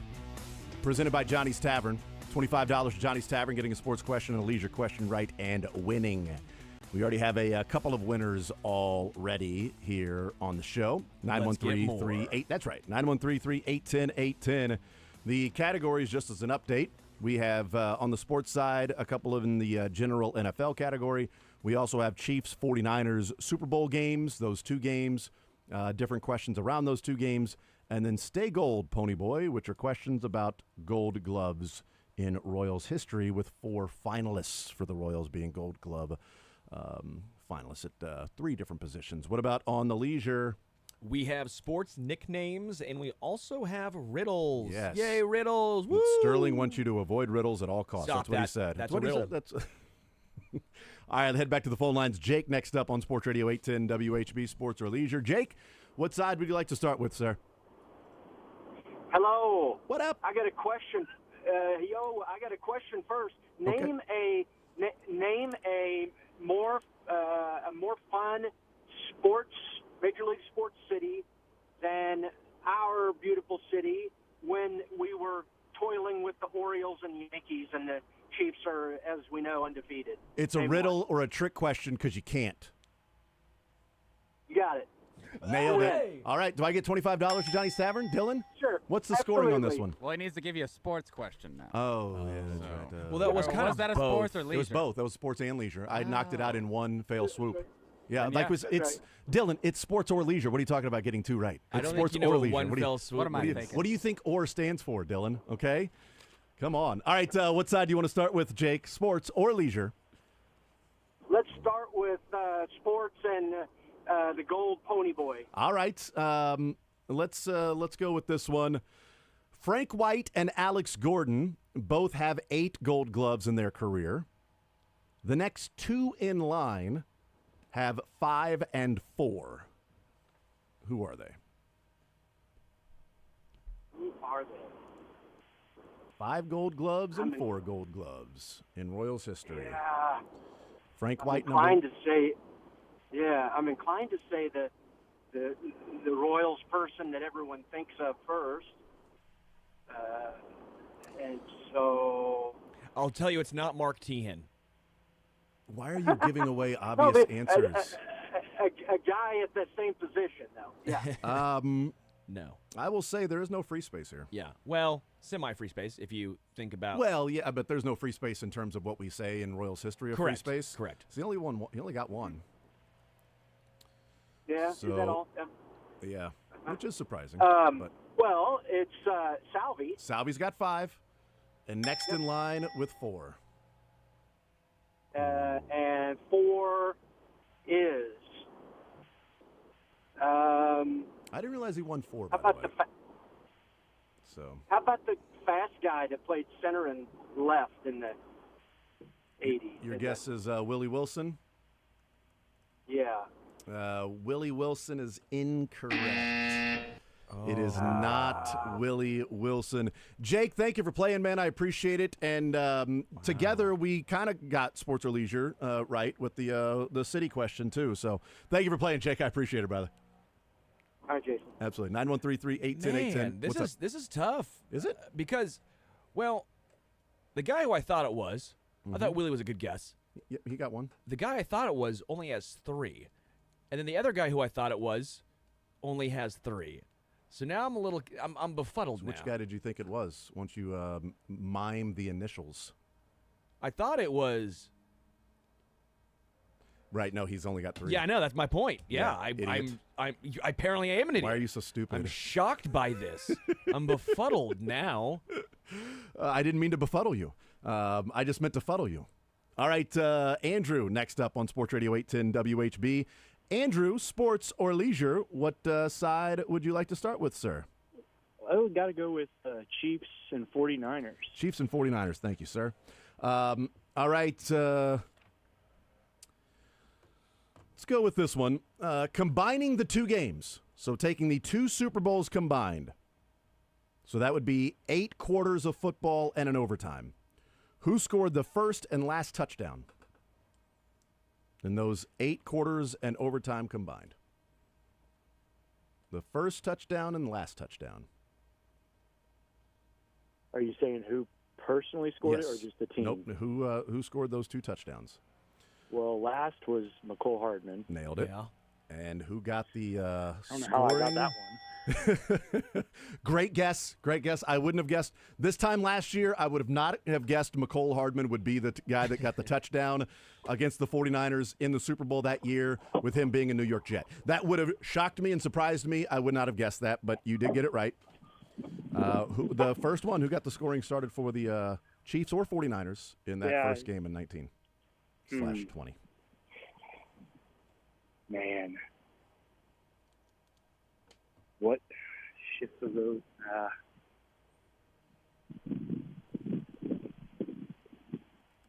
First touchdown. Do you remember, Sterling? Do I you remember? don't. You don't remember? You don't remember? Don't I remember. think I remember. I remember. Well, because he didn't get tackled and he still Yep, wiped himself yep, off. Yep. I do remember. I do remember now. Yep, you remember now. Was it Pat Mahomes? Yeah. It was Mahomes on the little option to the right after yeah. the Rose Bowl Shift the play. I was saying shift and the then Rose Bowl right parade or- and then Darwin Thompson got the carry up the middle and got stopped at the goal line. And then Darwin Thompson would have been a wild pull No doubt, if that right? would have been the one. By the way, I don't think anybody remembers him. you know how many carries or how many players got a carry as a running back in that playoff run for the Chiefs? Can I say? I'm going to guess 5. 2. Oh, wow. You know how many carries went to somebody non-Damian Williams? 1. That carry, almost at the goal line, went for a touchdown to Darwin Thompson. Wow. Everything else was Damian Williams. Amazing. That's a half winner, right? Yes. So right now you've got $12.50 to Johnny's Tavern. We'll see if you can double it to And 25. you have to wager, so sorry. Yeah, you got to can't go double or cash nothing out. on Yeah. leisure. Here we go on the leisure side. We have riddles and we have sports nicknames. Let's go riddle. Ooh, fun. Riddles. All right, here we go. Where does today come before yesterday? Jason's smiling. Mm-hmm. Do you know what it is? Oh, yeah. Okay. Yep. Where does today come before yesterday? Mm-hmm. Jason knows. Dylan, do you know? In the present. I think I know. Yeah. But yeah, I can say I know because I don't have to give the answer on. That's on exactly it. right. Yes, you I could do say you know. I know. Yeah. It's pretty smart. So yeah, that's you know Alex what? sitting back there. Do you know? She knows it. She's shaking her head no. So we have 66.7% of folk is good. But rounding up, of course. the 4 of us are 75%. Yeah. 3 out of 4. That ain't bad. Where But that is lower than what Shohei Ohtani is hitting with runners on base or in scoring position. Even if he gets this right, and now we're at 4 out of 5, which is 80%, we're still lower. Yeah. It's still lower because he's batting, what, 830 with runners in scoring position? 833 repeat. 833, is that what it is? I think Repeating? so, yeah. I mean, 16 out of 20 would be 800. That's my quick little math. Where does tomorrow come before yesterday? Yeah, where does it come before yesterday? All right, throw it up. What do you say?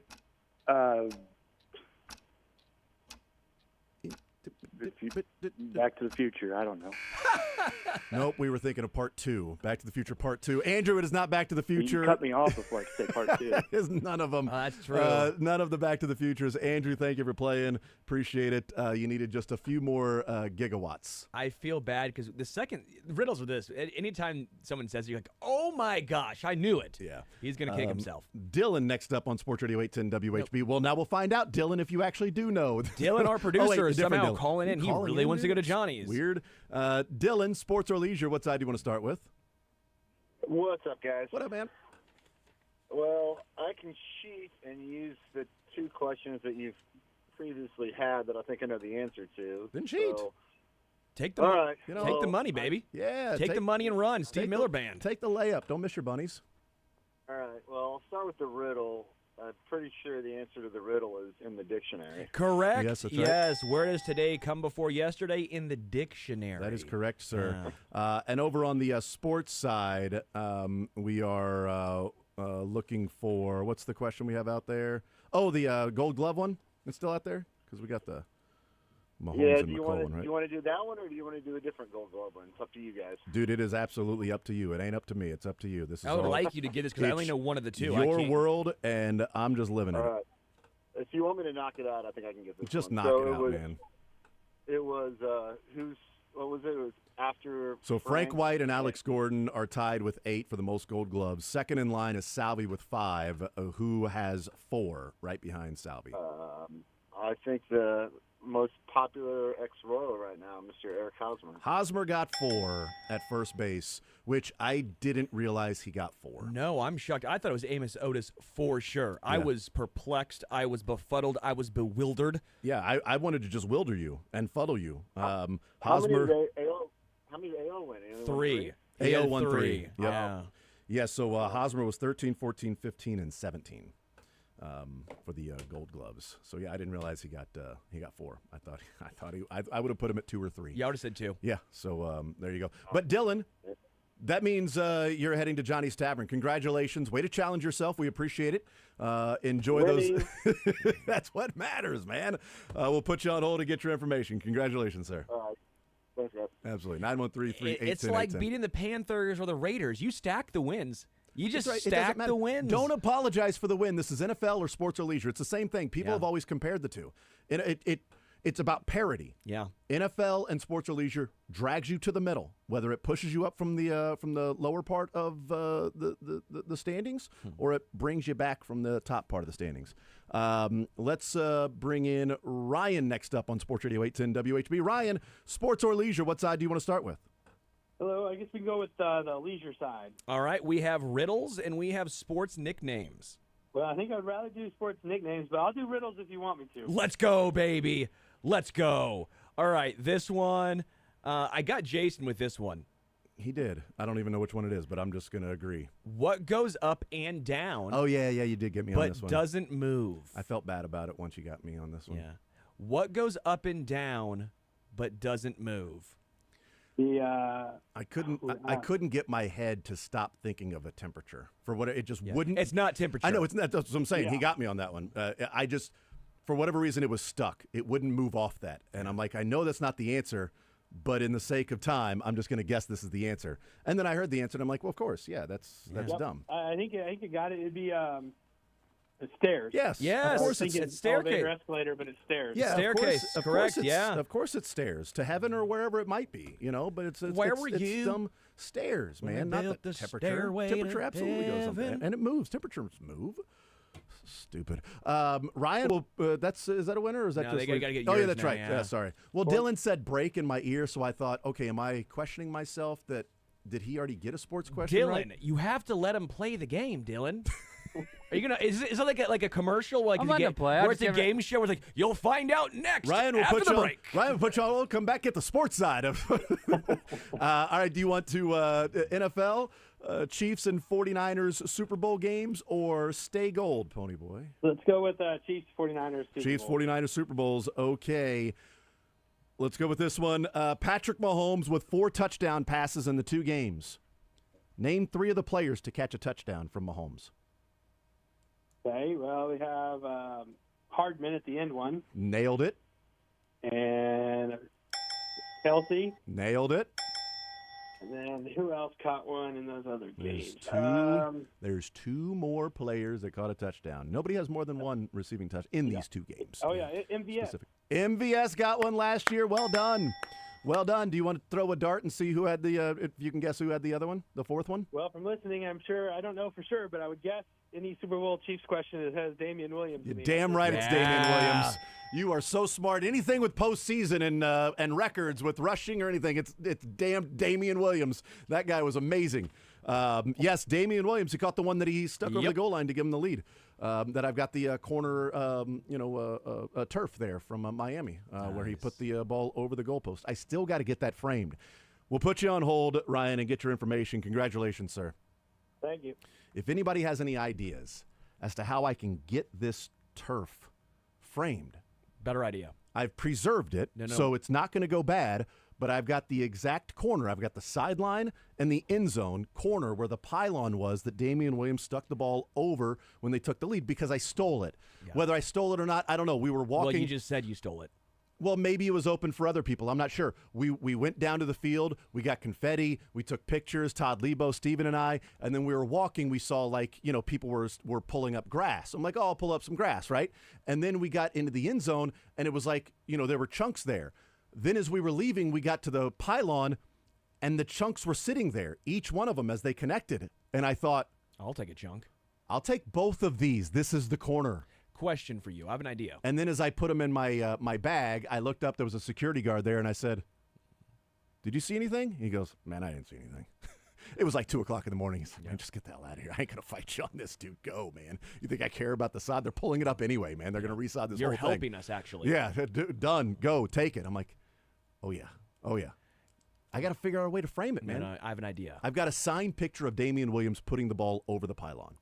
So I've got that already. I need to find a way to frame this. Why am I overthinking it? You put it outside and you Nope, grow it. that's dumb. That's dumb. And That's then now stupid. you grow a football field from dumb. Damian Williams. That's This dumb. is now the D-Dub No, that's football that's field. dumb. So what happens if the grass dies? Don't let it die. Okay, yeah, I'm going to spend all this time working. Hey, kids, let's play in the backyard, except for this little area. No, I've already preserved it. It's not going to die. You get stanchions and you block that part off. No. How about I just put it in a frame and figure out a way to hang it in my man cave? But it's been a few years, only like 3 or 4, I think. I'm not sure how many years it's been, but I do have to figure out what to do to get this thing framed because it's just sitting there in a bucket with these 2 big pieces of sod. We'll take a timeout. More Zone next.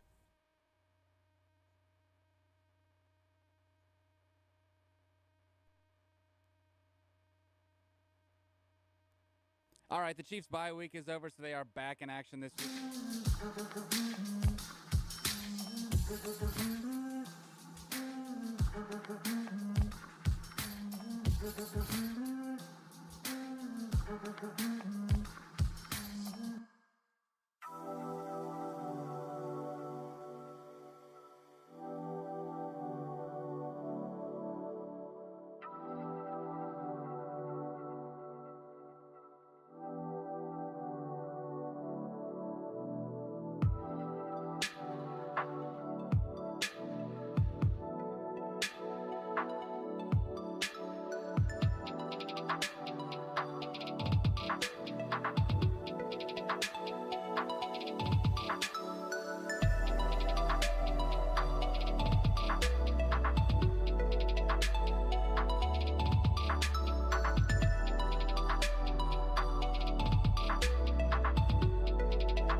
I got you. We'll put you on hold.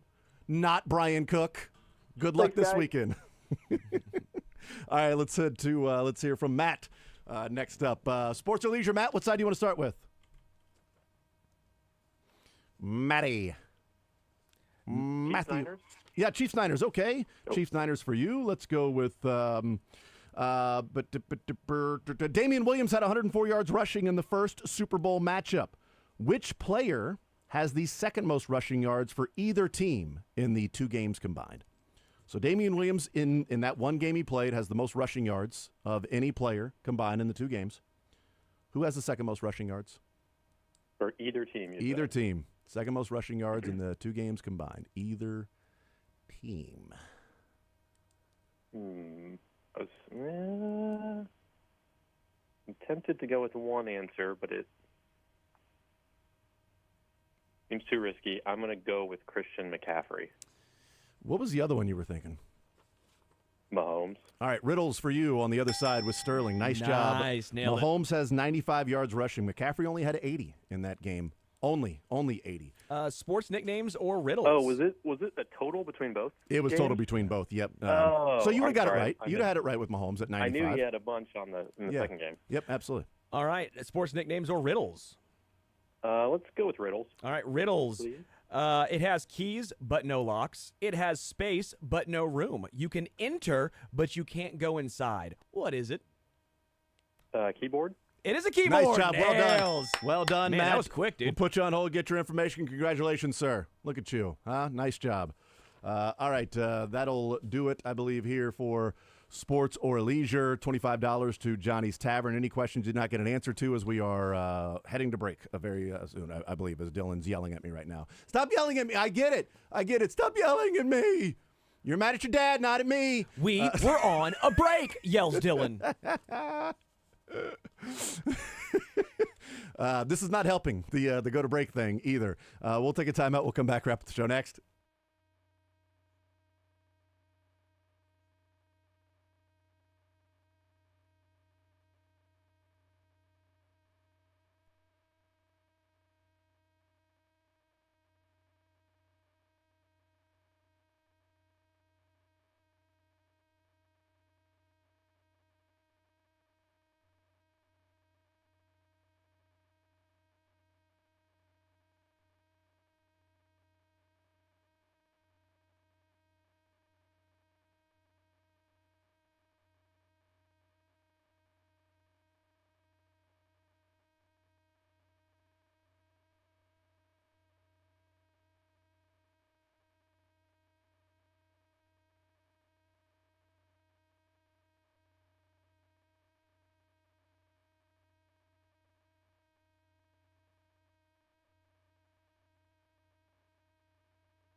Throw the records out when these two teams match up. Broncos and Saints tonight. I believe the total in Vegas is 12.5. Maybe. I don't know. I think it's 37, but still. I'd take the over if it was 12.5. Sean Payton returning. Sean Payton returning with his Patrick Mahomes. He's returning with his Drew Brees. That Bo Nix fella. It's a huge Dylan legacy game tonight. It's big. I mean, I don't know who Dylan's rooting for. You got to root for Sean Payton tonight, right? I mean, you're right. Who do I root for? Because I am a fan of the Saints organization now. So. Clearly. That's how I cover my Sean Payton takes. Clearly. Yeah, so you can listen to that one. Hey, you know what? It's going to be a great game. You should listen to it right here on Sports Radio 810.